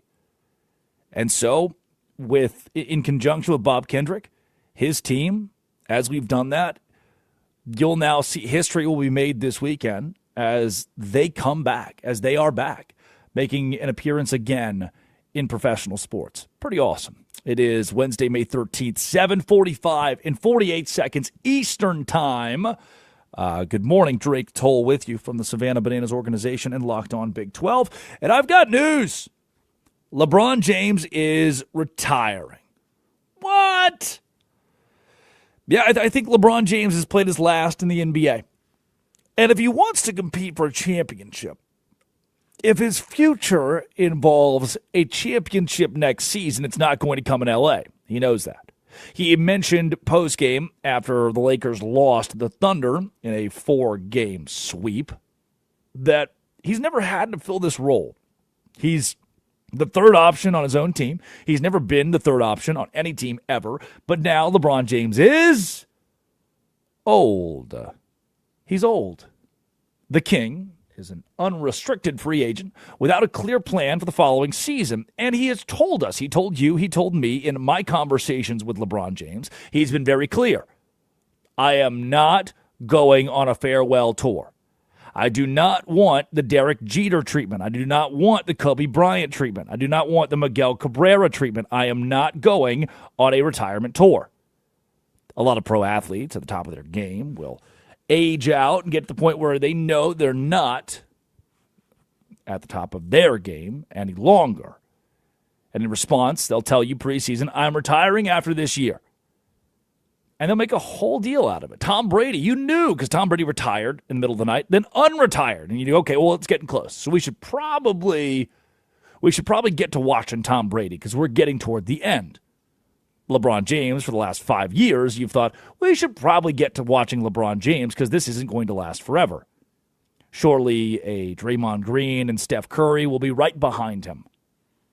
And the speculation around his future is at a fever pitch after the Lakers lost because he is an unrestricted free agent. If he wants to go to play for Cleveland, and Cleveland can compete, Cleveland cannot win an NBA title, but Cleveland can compete. Cleveland can be interesting. It at least gives LeBron an opportunity to win. Maybe that is the landing spot for LeBron James. If he does not retire, that is. But if he told you and he told me, I'm not going on a retirement tour, I'm not going to do the thing, I said this yesterday, they used to take the presidents. Oh no, James Garfield died. Great, what are we gonna do? Garfield's dead. You take Garfield, you put his body, you embalm him, you ensure that his skin doesn't rot. Gross, I know. You embalm him, you put him on a train in a glass case, and you take that train around the country, and people just poke at him. Ooh, look, the president. And then when the train ride's done, he's put into the cemetery, and goodbye, James Garfield. For LeBron, you don't want to be embalmed in the glass case, put on the train, and taken around the country. And if you don't want to do that, then you're not going to play in Cleveland. He's got maximum 2 years. Venture to say maximum 1 year left in the league. He did the thing where he gets to play with his son. He did the thing where he wins a ring with Cleveland. He wins a ring with Miami. He wins a ring with L.A. Multiple NBA titles. He is either the greatest player of all time or the second greatest player of all time. So what else is there? What else do you need, LeBron? What have I not given you? Oh, and by the way, if you're just going to fizzle out, is that the image you want to give the kids? Because if I can go back and change it, if I could wave my magic wand, It's to go back and say, hey, Michael Jordan. Well, number one, it's to go back and say, hey, Michael Jordan, don't gamble. Stop gambling. Please, please. Not on the ponies, not on blackjack, not on roulette, not on sports. Do not gamble. And the second thing I do with that time machine is say, Michael Jordan, please, please do not play for the Washington Wizards. Don't do it. You don't have to. The good thing about this is I have the time machine. The time machine is here. The time machine is now. The opportunity to talk to LeBron James and tell him what to do and give him forewarning is here. LeBron James, do not go to Cleveland. Do not go to Miami. Don't go be a role player in Oklahoma City. Because there's an 11-year-old. There's an 11-year-old who at age 7 or 8 was like, oh, dang. I'm sentient enough to understand basketball now, to really have these early memories of what it's like to watch the NBA. And if you ask that kid, who's your favorite NBA player, he's not saying LeBron James. Why? He's only known LeBron as a Laker. He's only known LeBron to be old. He's only known LeBron to be slow. He's only known LeBron to be a second or third option because that's what LeBron just told you. He just told you he's all those things. At some point, the dog is old. The dog is old. Your parents always talk about that childhood dog you had. Graham the pug was mine. Gage. I don't know if Gage had a breed. It's like I have vague, distant memories of being 4 or 5 years old, 3, 4, 5 years old, of Gage or Graham and these dogs that my parents wax poetic about. Oh, they love this dog so much. They talk about the dog all the time when I was a kid. I don't really remember the dog. The dog was old, and it died. I didn't have experience with that dog. My parents did. They can tell stories. But at some point, the dog gets so old that you don't have good memories of it, good memories with it anymore. It just pees in the corner all the time. Oh, no. Dang it, Gage is peeing again. Clean that up. Oh, well, don't get mad at him. He's just old. LeBron James is peeing in the corner. He is old. And at this point, I don't think the way to handle this is to parade him around for one final season to allow the 11-year-old to see, well, look, kids, before we put our old dog down, we're going to give him one day in the sun. He's going to eat a ribeye and get a pup cup at Starbucks. That's not the way I want to remember LeBron James. That's not the way I want to remember this legacy. 2016, that's how I want to go back. 2017, 2012, 2007. Like I've got great memories of LeBron James. The kids today don't get. The kids today who think, oh yeah, the Lakers legend LeBron? What? The way he's handled his career, it dilutes the stardom. Going from Cleveland to the decision and to Miami and then back to Cleveland and then to L.A. with the Lakers. It's a funny way LeBron has handled his 23 seasons in the NBA, a weird way he's handled those 23 seasons wearing the same jersey as Michael Jordan. He has statistically nothing left to prove. His Bronny milestone is reached. He played-ish. He played with Bronny.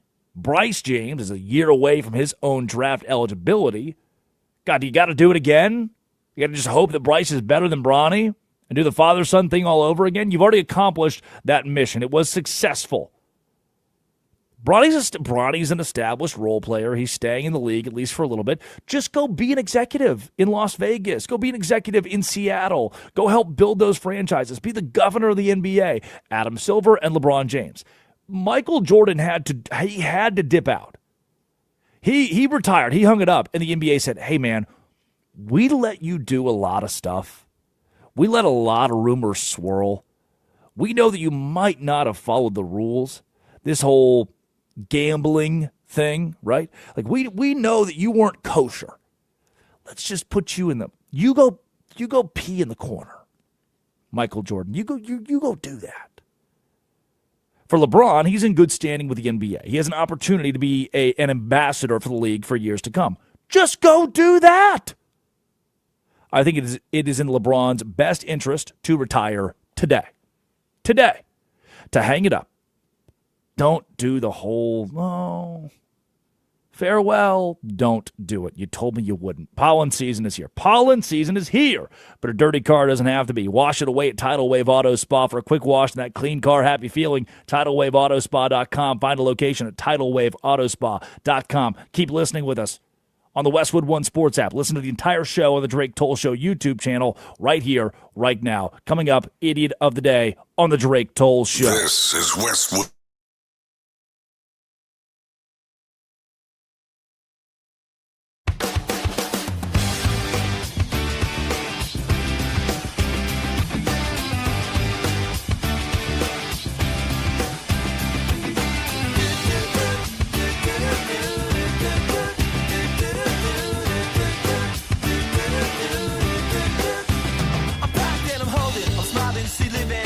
She lives for me, says she lives for me, ovation. Who will motivation? She comes round and she goes down on me. And I make you smile like a drug for you. Do ever what you wanna do, coming over you. Keep on smiling what we go through.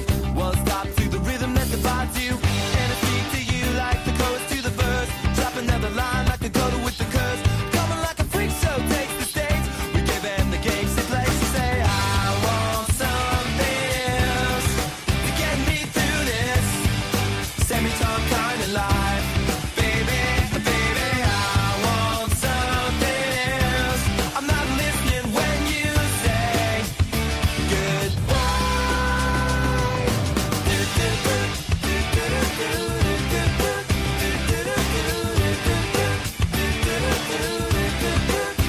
the sky was gold, it was rose. I was taking sips of it to my nose, and I wish I could get back there, someplace back there, smiling in the pictures you would take.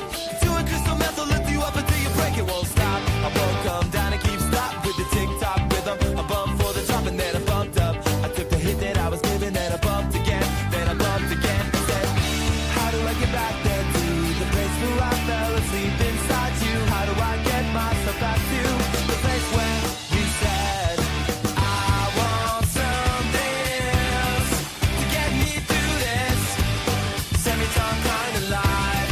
Baby, baby, I want something else. I'm not listening when you say goodbye. I believe in the sand beneath my toes. The beach gives a feeling, energy feeling. I believe in the faith that grows, and the full I go can make me cry. When I'm with you, I feel like I could die, and that would be alright, alright.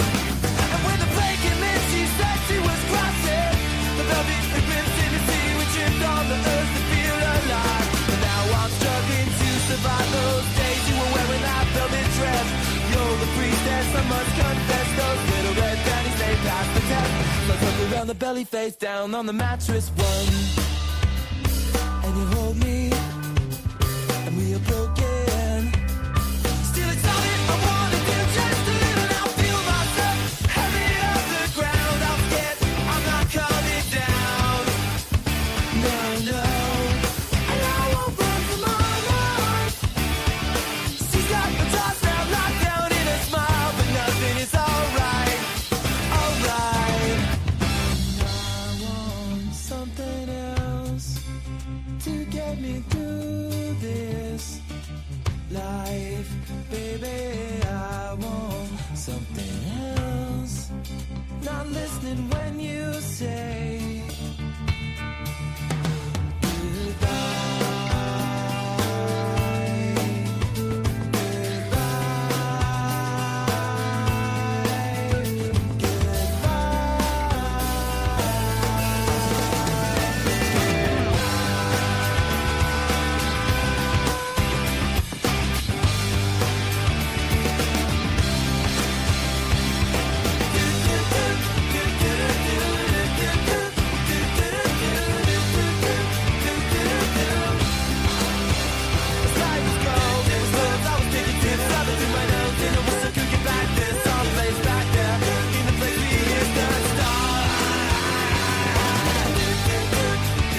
that what we go through was stop to the rhythm that defines you. And I speak to you like the chorus to the verse, drop another line like a coda with the curse.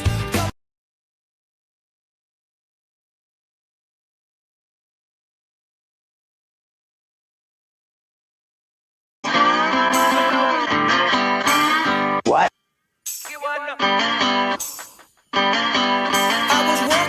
It is the Drake Toll Show. Westwood One Sports and the Westwood One Sports app. 8 o'clock hour Eastern time rolls on. I get the next 54 minutes and 10 seconds with you. Let's not waste it. Let's you and I have a good time in this last hour. Addie Bates produces. Curtis Poindexter runs the board. Addie, so what is the deal? So, obviously, if people listen to the Drake Toll Show on podcast and can listen to the full 3 hours, like my Uncle Ben does, again, completely unrelated to the rice. What? You can't hear the current song, which is Cage the Elephant. Can you hear can you hear the obituaries? Can you hear what can you hear? We've talked about this.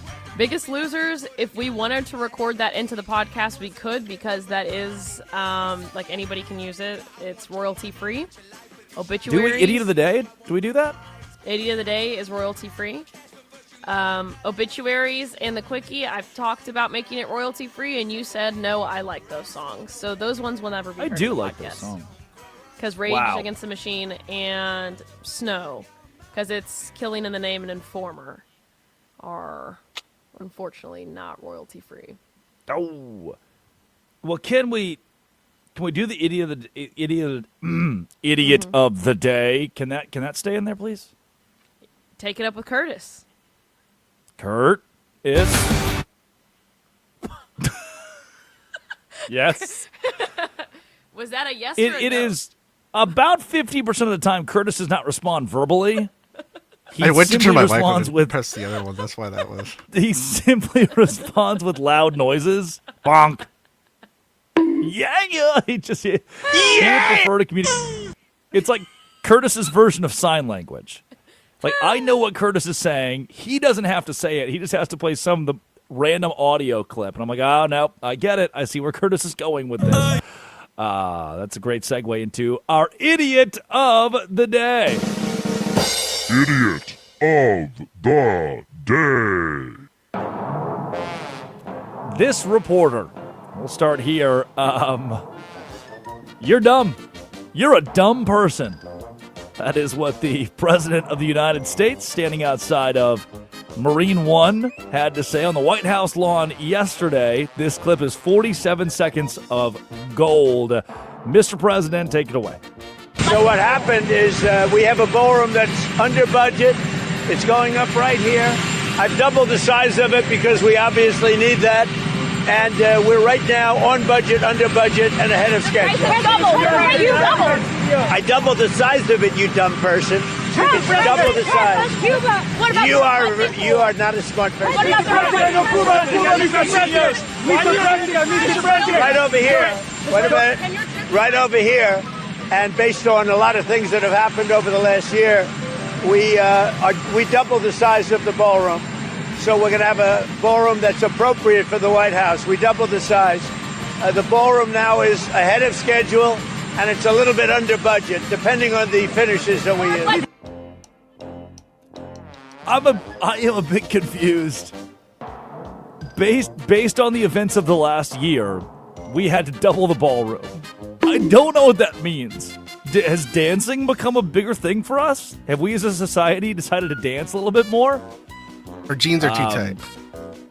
This reminds me of the Marco Rubio quote we had a few weeks ago, where Rubio said, the budget for, yes, it will be publicly funded. Yes, taxpayers will pay for the ballroom, and we're estimating around $332 million. So we're going to ask for $400 million. To which the reporter said, what? Why? What? He's like, well, just in case we need more. That's not how that works. That's not how that goes. It's going to not cost us anything a week ago? I guess the reporter's got kind of a valid question here. If we're not, with the ballroom's under budget, but we're doubling it in size, how did it stay under budget? That's some impressive handiwork there. She's a dumb person. She doesn't realize. You're a dumb person. It doubles in size. It's a grower in terms of budgets. You're a dumb person. What a wild thing. You're a dumb person. You think George Washington would have said that? To be fair, George Washington couldn't read or write. And I've never heard an But MP. he was tall. He was tall and could win war. He could good at war. He didn't skip war. What is it good for? Getting George Washington elected. Couldn't read, couldn't write. I've never heard any audio of George Washington talking. I have Jesus's face burned into a cloth. Like, I can go see that, but I have no MP3 of George Washington talking. And you want me to believe he existed? You want me to believe Helen Keller and George Washington were real? Incorrect. It's our first idiot of the day is that dumb person reporter. Idiot of the day, Ole Miss, but actually idiots. According to Steve Sarkisian, new from On3, Sarkisian on Ole Miss's transfer portal and their practices, academic standards. He says, at Texas, we will only take 50% of a player's academic credit hours. You may be a semester from graduating, but you're going all the way back to 50% if you play here and want a degree. But at Ole Miss, they can take you. All you have to do is take basket weaving, and you can get an Ole Miss degree. That is per Steve Sarkisian. So you're probably wondering, well, why in the hell did Steve Sarkisian attack Ole Miss like this after Lane Kiffin mentioned the racist nature of Oxford, Mississippi yesterday? Well, here's why. Here's why Steve Sarkisian wanted to take a shot at Ole Miss. Pete Golding, as is written, I think it's The Athletic. It was public record that Steve Sarkisian had battled alcoholism. This is during the recruiting of Arch Manning, where Nick Saban, who the Alabama staff called Daddy, was in meetings with Arch Manning to possibly get him to Tuscaloosa. It was public record that Steve Sarkisian had battled alcoholism, a disease that nearly cost him his career. Sark had rebuilt his life and work in recovery. But during one Zoom call with Arch Manning, Pete Golding was discussing Alabama's schematics and culture. And he went there. I love Sark, Golding said. He's my best friend. He paused. I hope he can stay sober. After the Zoom call ended, Golding got a call. Pete, that's effed up. Daddy's on me. Yeah. So Pete Golding used Steve Sarkisian's alcoholism as a way to try to recruit Arch Manning to Alabama and have him avoid the University of Texas. That is effed up, Pete. And now Steve Sarkisian, who is of the trio, Pete Golding, Lane Kiffin, Steve Sarkisian, he seems to be the nicest of the group here. The least controversial somehow. If Steve Sarkisian is the least controversial in a group of three, that's a pretty messed up group of three. But it's the case here as Pete Golding and Lane Kiffin have gone back and forth. This is all derived from Kiffin saying that grandparents would not send their grandkids, to Oxford, Mississippi or Ole Miss. Kiffin couldn't recruit there. Well, why couldn't Kiffin recruit there? Because too racist. Whereas Baton Rouge, who is known for having a whole-ass community, I can say whole-ass. Now what? Now what? Defy me! Defy me! There was a community that started in Baton Rouge called St. George. Now, it's not whites only. You can't do that. But you kind of can. The way St. George works in Baton Rouge, because remember Kiffin said that Ole Miss and Oxford were too racist to get good players, but Baton Rouge is a haven for equality. The city of St. George, April 2024, Louisiana Supreme Court allowed the wealthy, almost completely white area of East Baton Rouge to just not be Baton Rouge anymore. Hold on. What? That's right, the city of St. George. Civil rights leaders and the Baton Rouge mayor fought for years against this, calling it a textbook example of modern-day segregation. And it drained $48 million from the diverse East Baton Rouge school system. Oh! The rich white folks in Baton Rouge wanted to separate from the city of Baton Rouge so they could stop giving their tax dollars to the local school system that they thought was a little too raunchy. What if we begin our own gated community over here where the almost completely white people send their kids to school? This is 2024, by the way, April of 2024, that the city of St. George was incorporated. Ooh! And you're telling me Oxford was a deterrent because of racism.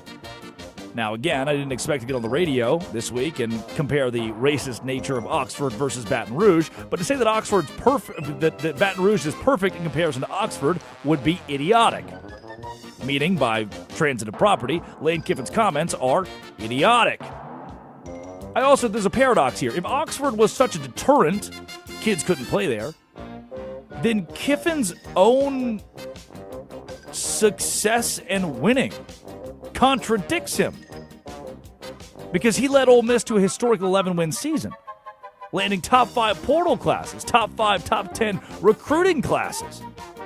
And now you want to claim the reputation was an anchor only after you leave for a rival school? This is negative recruiting. He's trying to put into the ether, don't go to Ole Miss, it's racist. Imagine leaving a job, leaving a school that you said you loved and was the best place. No, it's a utopia. Oxford, Mississippi is the best place on earth. And saying, but they're racist. Hold on, Coach Kiffin. What did you just say? Yeah, Oxford's great, except for they're racist. They're racism. They're against. They hate. They're racist. All right, Lane. It's another chapter in the book of Lane Kiffin. It's you said it this week. It's your book. You write it however you want it, boss hog. You write it however you want it. Idiot of the day, Keith Carter. Yep, Ole Miss's Keith Carter. He says, kind of amazing how uncomfortable our success is making some people. Hashtag Rebel Nation. And it's just another reminder that Ole Miss's mascot is the Rebels. Why? Yes, derived from the Confederate Army and those who were fighting for states' rights. What were those states' rights? To have slaves, which it's not. That's not good. The athletic director at Ole Miss says hashtag Rebel Nation. And now this messy catfight mean girl situation with Pete Golding and Steve Sarkisian and Lane Kiffin and Keith Carter has been amplified. Addie. Question of the day, who's more racist? Oxford, Mississippi, or the Deep South, Baton Rouge, Louisiana? Well, when you phrase it like that, when you phrase it exactly like that, like this one city, or the Deep South that has a history of this. I have a lot of family members who went to LSU, and actually what's funny is after the show I talked to them about this. I talked to them about the subject and the fact that you said that Baton Rouge was central Louisiana, which they all kind of laughed a little bit. They still love you. But it's not a New Orleans, let me tell you that. Baton Rouge is not a New Orleans. The views of Baton Rouge are closer to Ole Miss, Oxford than you think. Yes. I've been to both cities. I've been to both cities. And again, to quote Brandon Walker, I didn't see any racism. It's like, yes. I, as a white man in Oxford and Baton Rouge, was not knowing racism to me. Hate? What? Austin, Texas, home of the Texas Longhorns. That's all I'm going to say about that. Because of woke? Yeah, keep Austin weird. Come on, They do that woke there. They do that woke there, don't they? I do like Austin. We used to go, when I was at Baylor, we'd do our, once a semester, our pledges would drive us to Austin one Thursday every semester for Austin night. And we'd go to 6th Street, and we would make a mockery of ourselves. Oh, hazing. We'd turn our locations off. No, it wasn't hazing. It actually was. They weren't pledges. You turned your locations off. It was your first weekend after they'd been initiated into the fraternity. So they'd be initiated on like a Friday, and they'd spend that first weekend. The next Thursday, they would drive us to Austin for the Austin trip. And then we would turn our location off on the phone and be like, all right, boys, see you later. They would go trash the University of Texas, sneak into the football stadium, DKR. We would go to Buford's. We would tear up 6th Street, turn our location off, and be like, well, hope you find us at the end of the night. And they did. We were safe. Sam Watson threw up one time. Did you go to Barb's or Oil Can Harry's? Seems like your place. We went to, yes, every single bar. Yeah, I've stepped foot in all of those. Sam Watson threw up, and a different guy got thrown out of the bar. Because the security, they looked so similar, they threw out the wrong guy. And Sam thought it was the funniest thing in the world. I got turf-toe dancing at Oil Can Harry's one time. That place. Addie in that place. Addie's a college athlete. People forget Addie's a college athlete. When we come back, let's do it. Grant Paulson joins the Drake Toll Show from 106.7 The Fan in the Take Command pod to talk MLB, NFL scheduling release, and the Washington Wizards' #1 overall pick. Who will they go with? This is Westwood One Sports and the Westwood One Sports app. This is the Drake Toll Show. Tomorrow night, it's a Westwood One special presentation.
Welcome to the brain.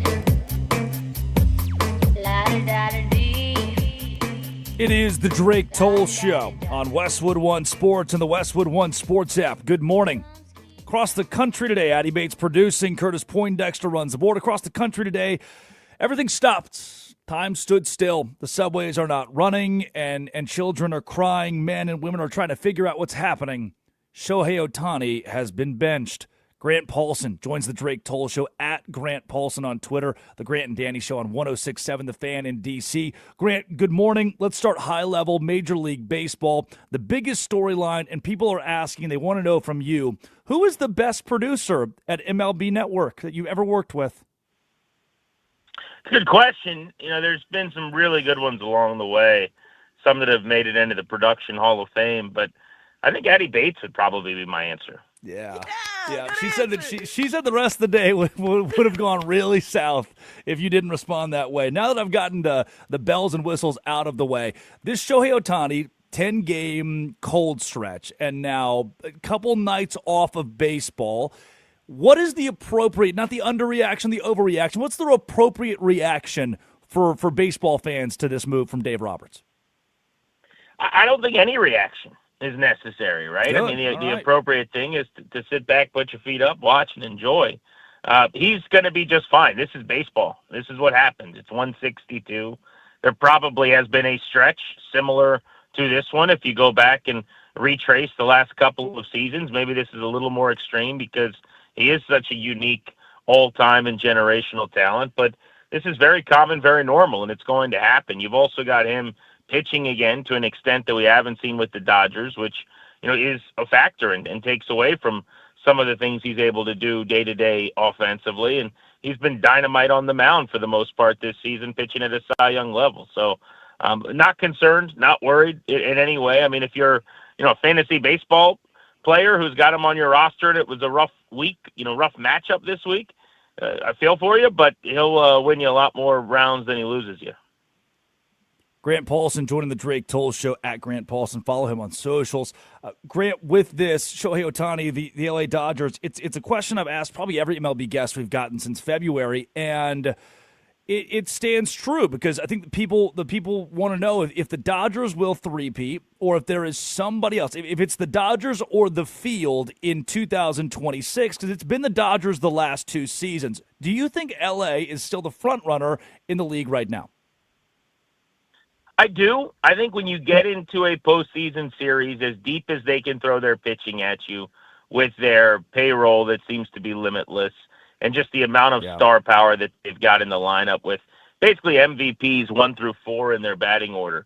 Yes, I think that team should be the favorite, but there are other really good teams in the National League to the extent that, like, if you're suggesting to me you can take the Dodgers or the field, I'll take the field every time. I think the Atlanta Braves are outstanding. That's a team right now that's the Major League, the National League leader in home runs with 59. I think they're second in the big leagues to the Yankees, who have 66. They've got a ton of power. They can build and manufacture offense as well. They've got terrific pitching and good young pitching coming. They've already had a couple of rookies make debuts early this season that have thrown the baseball pretty well. So I like Atlanta as a team that could absolutely be a World Series team. The Padres, well, they've never been able to knock off the Dodgers in this latest iteration here of this rivalry over the last few years in the postseason. They're in first place. We've played 40 games or so, and they're a game ahead of the Dodgers, who have lost 4 in a row. That's a good ball club. A.J. Preller's going to have to make moves. I don't think they have the pitching, certainly the starting pitching, to navigate October just yet, but it's not October yet. And, he's always willing to make trades. We've seen that with everything from Juan Soto and one of the great blockbusters of all time to Mason Miller for a really steep package of players, including arguably the best prospect in baseball last year. So don't rule out the Padres. And then my sneaky team in the National League, I covered the NLCS for MLB Network Radio last year, and it was the Brewers and the Dodgers. And the Dodgers made really quick work of Milwaukee and swept them. But I really like the Brewers. I just watched them in person in D.C. for 3 games. That's an outstanding defensive team. They've got tremendous starting pitching led by, right now, I think the toughest guy to hit in the National League, not named Paul Skeens, and Jacob Mizorowski. And the problem for the Brewers often has been the offense, because you can't pay for the bats. You can't bring in the big boppers, right? So it's more of a contact approach, bat-to-ball approach. Well, that is a team that when they get fully healthy, and they haven't been without Christian Yelich. They finally got Jackson Churio back. Been without some of their key sluggers. I think they'll score enough. You've seen them. They've ripped off a little winning streak here right now to surge in the NL Central. I think Milwaukee's as good a team as there is in baseball. I love that you brought up the Atlanta Braves there off the rip as far as contending with the Dodgers. Is there anybody else? And Philly making a managerial change where they did in the season, that typically tells me they still want to compete in that same season. That's why you do it so early. Is there anybody else in the East that could contend with Atlanta now that we've seen games through the middle of May? I just think the Braves are better than the other teams. The Mets, to me, are flawed, and at this point are going to be fighting an uphill battle just to get back into the conversation of being a wild card team. If there is an answer, it would be the Phillies, because while the Nationals are rebuilding and the Marlins, I think, are closer, those teams aren't in the same class as kind of playoff caliber. Miami, if you told me someone got really hot and pitched their way into the mix, could be the wild card. But the answer would be the Phillies. Their age going into the season bothered me a little bit. I did not love the construction of the roster. They needed, a little more either youth or someone with the exuberance in that clubhouse and in the lineup. I was hoping maybe like Justin Crawford, the center fielder, could have a monster season where he's on base and stealing a bunch of bases and playing Gold Glove defense or something, because it just feels almost monotonous of guys getting into their mid-30s now, and one too many maybe of those players that are declining defensively a little bit. You think about whether it's DH like Schwarber or Bryce Harper or even Trey Turner at shortstop. It's very much JT Realmuto behind the plate. Like, it's been that kind of thing for a few years. So I'm just not as high on them. I think they could be a wild card team for sure, and I think they'd be a pain in the butt in the playoffs if they can get good starts out of Christopher Sanchez and some of the key members of that rotation. They've been there. They've been to the NLCS. They've been to a World Series. So they're not going to be an easy team to out if they get in. But I think over 162, the Braves are a better team almost across the board in every category. Yeah, Grant Paulson on the Drake Toll Show from 106.7 The Fan in D.C. Thanks again, Grant, for being up so early with us. Let's go. We could go Cal Raleigh showering full jersey or Paul Skeens being Paul Skeens, but this collective bargaining agreement we've covered at least once a week, every week since December. And those talks, player union meeting with the MLB, and these conversations about whether or not we'll get baseball in 2027, and it all hinges on agreeing on this collective bargaining agreement. Do you think we're still looking at lockout next season, or is there a way that the owners will fold and say, hey, no need for a salary cap, we'll bow to the players' will yet again in these talks? So I definitely think we're headed for a work stoppage, right? There is going to be something lost. The question is, how much time is lost, and will we miss regular season dates and games? I think spring training will look very different, right? They're not going to agree in time to have a normal spring training because, let's face it, I don't know how many of the players that are involved in the negotiations here at the highest level, the veterans, the guys who have been around a long time, they're mostly the ones in the room. Those guys don't want to be at spring training or care that much about it anyway. So it's all the more leverage for them to miss out on some of those dates and some of that ramp-up time, as long as they can get the couple of weeks they need on the back end, a la when we saw the COVID restart, or even, in the last work stoppage, if you remember, there was springtime missed, and then there was a couple-week build-up, and then we played baseball games. So to me, that's the big question is, do we miss an opening day? Do we miss out on dates and push the start of the season deeper into, let's say, April or early May or something? I have been of the belief that was going to happen for a while. It just seems like the ultimate stare down between the two sides when you're talking about needing a cap and then needing a floor, two things that to me feel like they are impossibilities that the other side's not going to budge on. But I got to say, I've talked to enough people around baseball in the last month or so since we started up here in 2026, where I now feel a lot more optimistic that there's just too much at stake, and there's too much progress. There's too much momentum. If you look at the television numbers, baseball is on a rocket ship right now. The health of the sport financially, what owners are raking in, the attendance numbers nationally across the sport, all of these things, the arrow is trending up. So it would be the ultimate shot in the foot and just an unnecessary regression that you've self-caused if you were to have a work stoppage. Now, there's a lot of work to be done. I think we're going to be up against it, but I think basically everything will be done at the last possible second to start on time is kind of where I'm at right now. The last thing I'd say on this, Drake, is the issue. One of the issues I have, I am more pro player than pro owners generally. I'll just say that because I think they're the ones playing the game, and the piece of the pie that should go to the players should be massive. There's no doubt about that. But the one thing I will say is I do feel like whenever the players get heavily involved, the guys that are doing a lot of the talking and the guys that are doing a lot of the negotiating, if you will, in air quotes, are the dudes that are making $200 million. They're fine. Yeah. In a work stoppage, the sport is made up of a lot more guys that are making the minimum. And I'm not suggesting that $700K or whatever, $600,000, whatever that is not a huge number to the average person listening around the country today.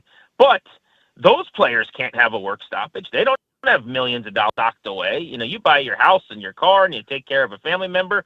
And next thing you know, you're looking forward to the next season's money, right? So I've always found that interesting that we hear so much from the players that are making their $225 million contract or whatever, but that's not who makes up the entire sport. Most of the sport is guys that aren't making anywhere near that.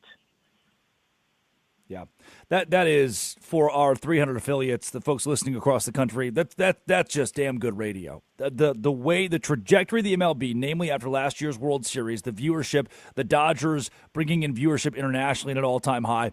If the sport stops, if we don't get sport until July next season, that is a detriment to the game of baseball. Grant Paulson joins the Drake Toll Show at Grant Paulson at 106.7 The Fan in D.C. Grant, before we get you out of here, quick blurb on the NFL schedule release. Let's keep it with Washington, D.C. and those Commanders. It's still, the East is still Philly's division, but it feels more wide open, a little more open this season. Can a healthy Commanders team genuinely contend to win the division in 2026? I think they can. Two things have to happen.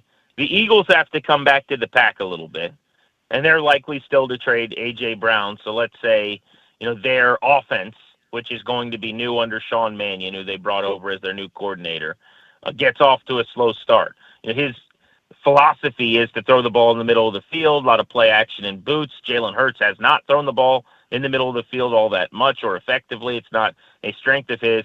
Let's say that they butt heads a little bit, which is not new for Hurts and an offensive coordinator. And without A.J. Brown as an easy button, the offense takes a step back. Now you open the door for Washington, who gets Jaden Daniels back. Daniels, of course, in 24 played at an MVP caliber level as the Rookie of the Year and carried Washington all the way to the NFC Championship game.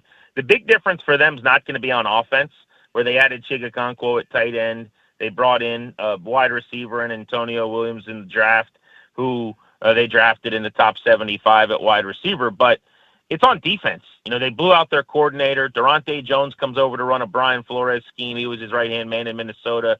They signed out Adafe Owe, Caleb Chason, Charles Amenahu at defensive end, so 3 new edges. They drafted Sonny Styles at 7. They brought in via free agency Leo Chenal from the Chiefs at linebacker. They're going to run a 34 and try to get pressure and bring everybody from all over in the parking lot like Brian Flores does. If their defense can improve substantially, and that was the problem for them last year, they're going to be much more competitive, and I think they can close the gap with Philadelphia. But they've got to keep Daniels healthy, and he's got to play like he did in 24, not 25, because the sneaky storyline with him is not just the health. He did not play at the same level last year. A lot of us believe it was because of his lack of time on the practice field because he was hurt so much. But if he plays like he did last season, there's another conversation to be had where that was not that rookie level. And if it's the C.J. Stroud trajectory, that's a problem. I think a lot of people are expecting him to get back to playing like one of the better QBs in the league. Grant, the only C I got in college was psychology, and the only thing I remember from that class is that you've got to speak in threes for folks to digest it. We've hit baseball, we've hit football. I'm going to sneak in one more for you on the basketball floor. What is the energy level? Take me into Washington, D.C. right now that the Wizards have the number 1 overall pick, and as an addendum to that, is it A.J. DeBonsa? So if they stick and pick, I think it's DeBonsa. Feel pretty good about that. But it's going to be fascinating because let's look at who has the second pick, Drake. It's the Utah Jazz. Their owner, Ryan Smith, is the lead NIL provider at BYU and brought A.J. DeBonsa to Brigham Young and has a relationship with him, and for a couple of years has been getting his ducks in a row seemingly to get A.J. DeBonsa. They only have to go up one pick to get him. So if they offer you two and the player that wanted to be in Washington and Washington coveted like an Ace Bailey in a package, the Wizards would have to listen to that and be pretty serious about possibly accepting that if you could get a Darren Peterson. Now, I don't think they would throw Ace Bailey into that deal, but that's another story for another day. So if the Jazz want to come up, I could see that being really interesting. I can't see the Wizards going back past two just because it seems like DeBonsa and Peterson are head and shoulders above the rest of the class in their own tier. But, yeah, I think you stick. I think you pick. You take A.J. DeBonsa and look at their starting lineup next year if that's the case. You would have Trae Young at the point with Keyshawn George at the 2, who's like this budding, young, terrific two-way player, 3-and-D guy. Then you'd have DeBonsa at the wing. And in the front court, one of the great defensive tandems in the league with Anthony Davis and then Alex Sarr, a 7-footer protecting the rim, who averages a few blocks a game. So it's a nice little starting spot for a team that's won all of 50 games the last 3 years if they bring in DeBonsa. Grant, we had you up early. We kept you late. I'm sorry about that, but thank you for your time on the Drake Toll Show this morning. Yeah, my pleasure. Good catching up. Follow him at Grant Paulson on socials. Grant Paulson from 106.7 The Fan in D.C. DeBonsa is the guy. Keep the pick at 1, take A.J. DeBonsa, and be a contender next year for the Washington Wizards. When we come back, San Antonio dominated last night. Victor Wembanyama is the best player in basketball. Not Luka Doncic, not Shai Gilgeous-Alexander. No, Victor Wembanyama. This is the Drake Toll Show.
Come home, man, me a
a sweet little body and she's rolling in the caddy with me. Yeah!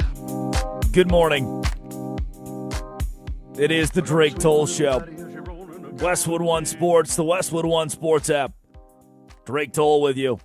Derogatory. From the Savannah Bananas organization and Locked On Big 12. This is the first day of the rest of our lives. Wednesday, May 13th, the year of our Lord 2026. Would you like to hear the highlights from last night's Spurs versus Timberwolves game where the Spurs won it by 29 points at home? Well, that's too bad because we weren't sent any highlights today. We did get the final call, though, on NBC last night before we hear from the coaches and Victor Wembanyama. The Spurs, who at one point, middle of third quarter, were tied 61-61. It was a tight game. They were up by double digits, up by like 16-18, and the Timberwolves come rushing back, and then the Spurs said, 61-61 is not going to do it for us. So listen, I just gave you that score, right? 61-61. From there, follow me. That's the middle of the third quarter, 61-61. The Spurs would score 65 points in the last 19 and a half minutes of this game. 65 points. The Timberwolves would score 36 points. That's bad. What a run it was, the end of this contest for the Spurs. Here's how it sounded in San Antonio last night when Mitch Robinson and crew got the win. A big first quarter, 18.6 rebounds. Wembanyama ends with a double-double, 27 and 17. It was a Spurs night, and their one win from the Western Conference Finals.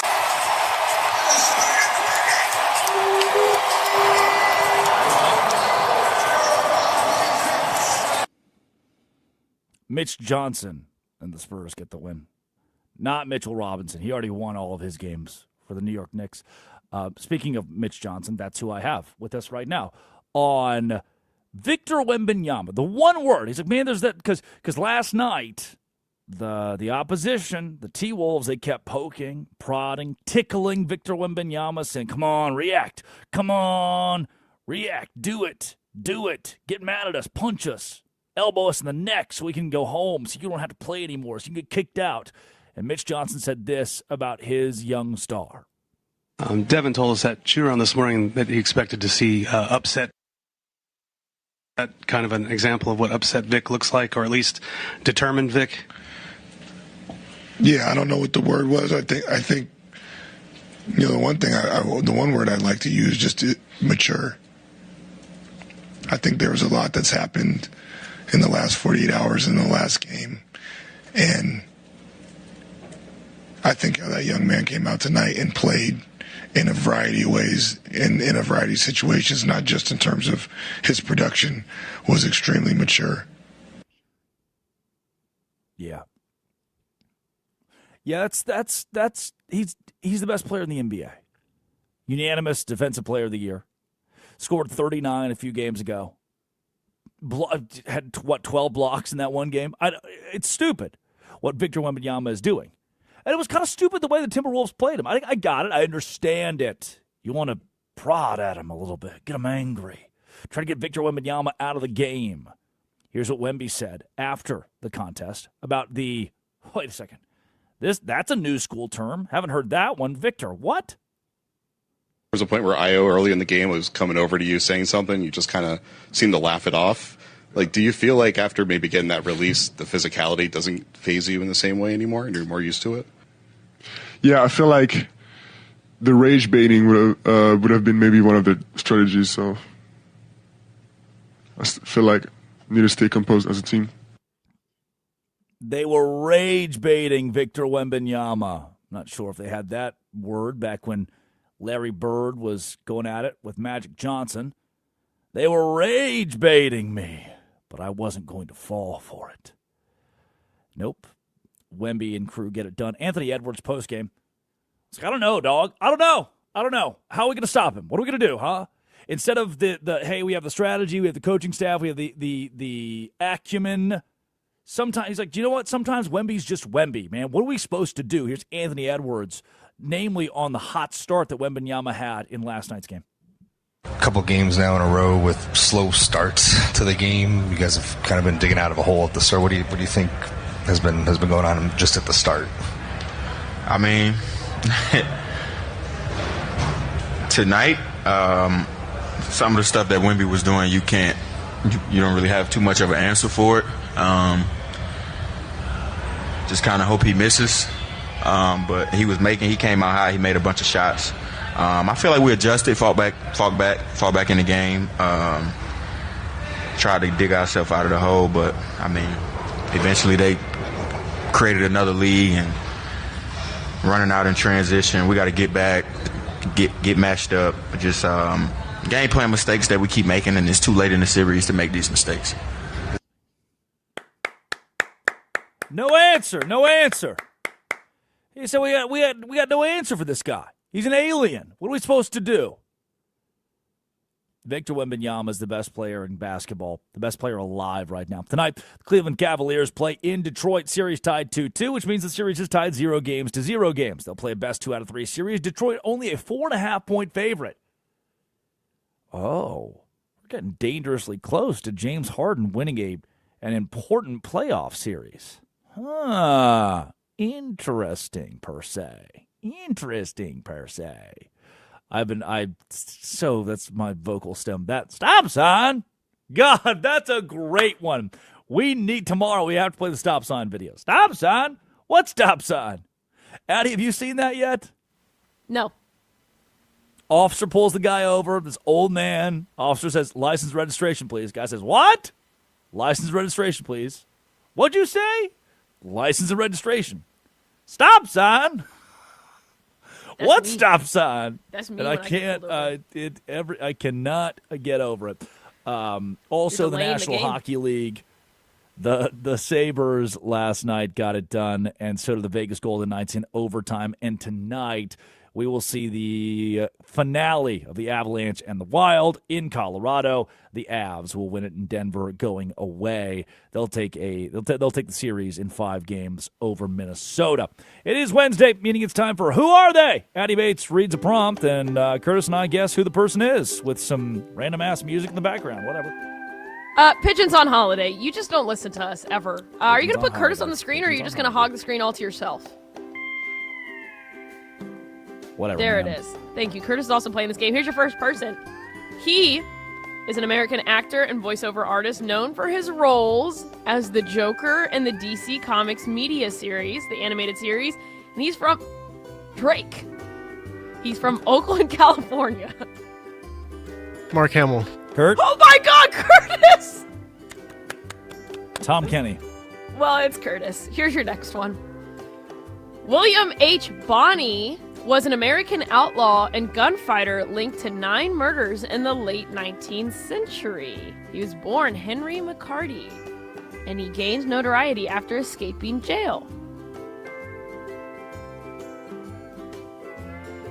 Well, you read his name. Bonnie and Clyde? No, but I need you to give me his real name. I mean his alias name. Give me the alias name. William H. Bonney. What's his alias? Better known as? Billy the Kid. 1 point Drake Toll. Take that, Curtis. All right, here's your next one.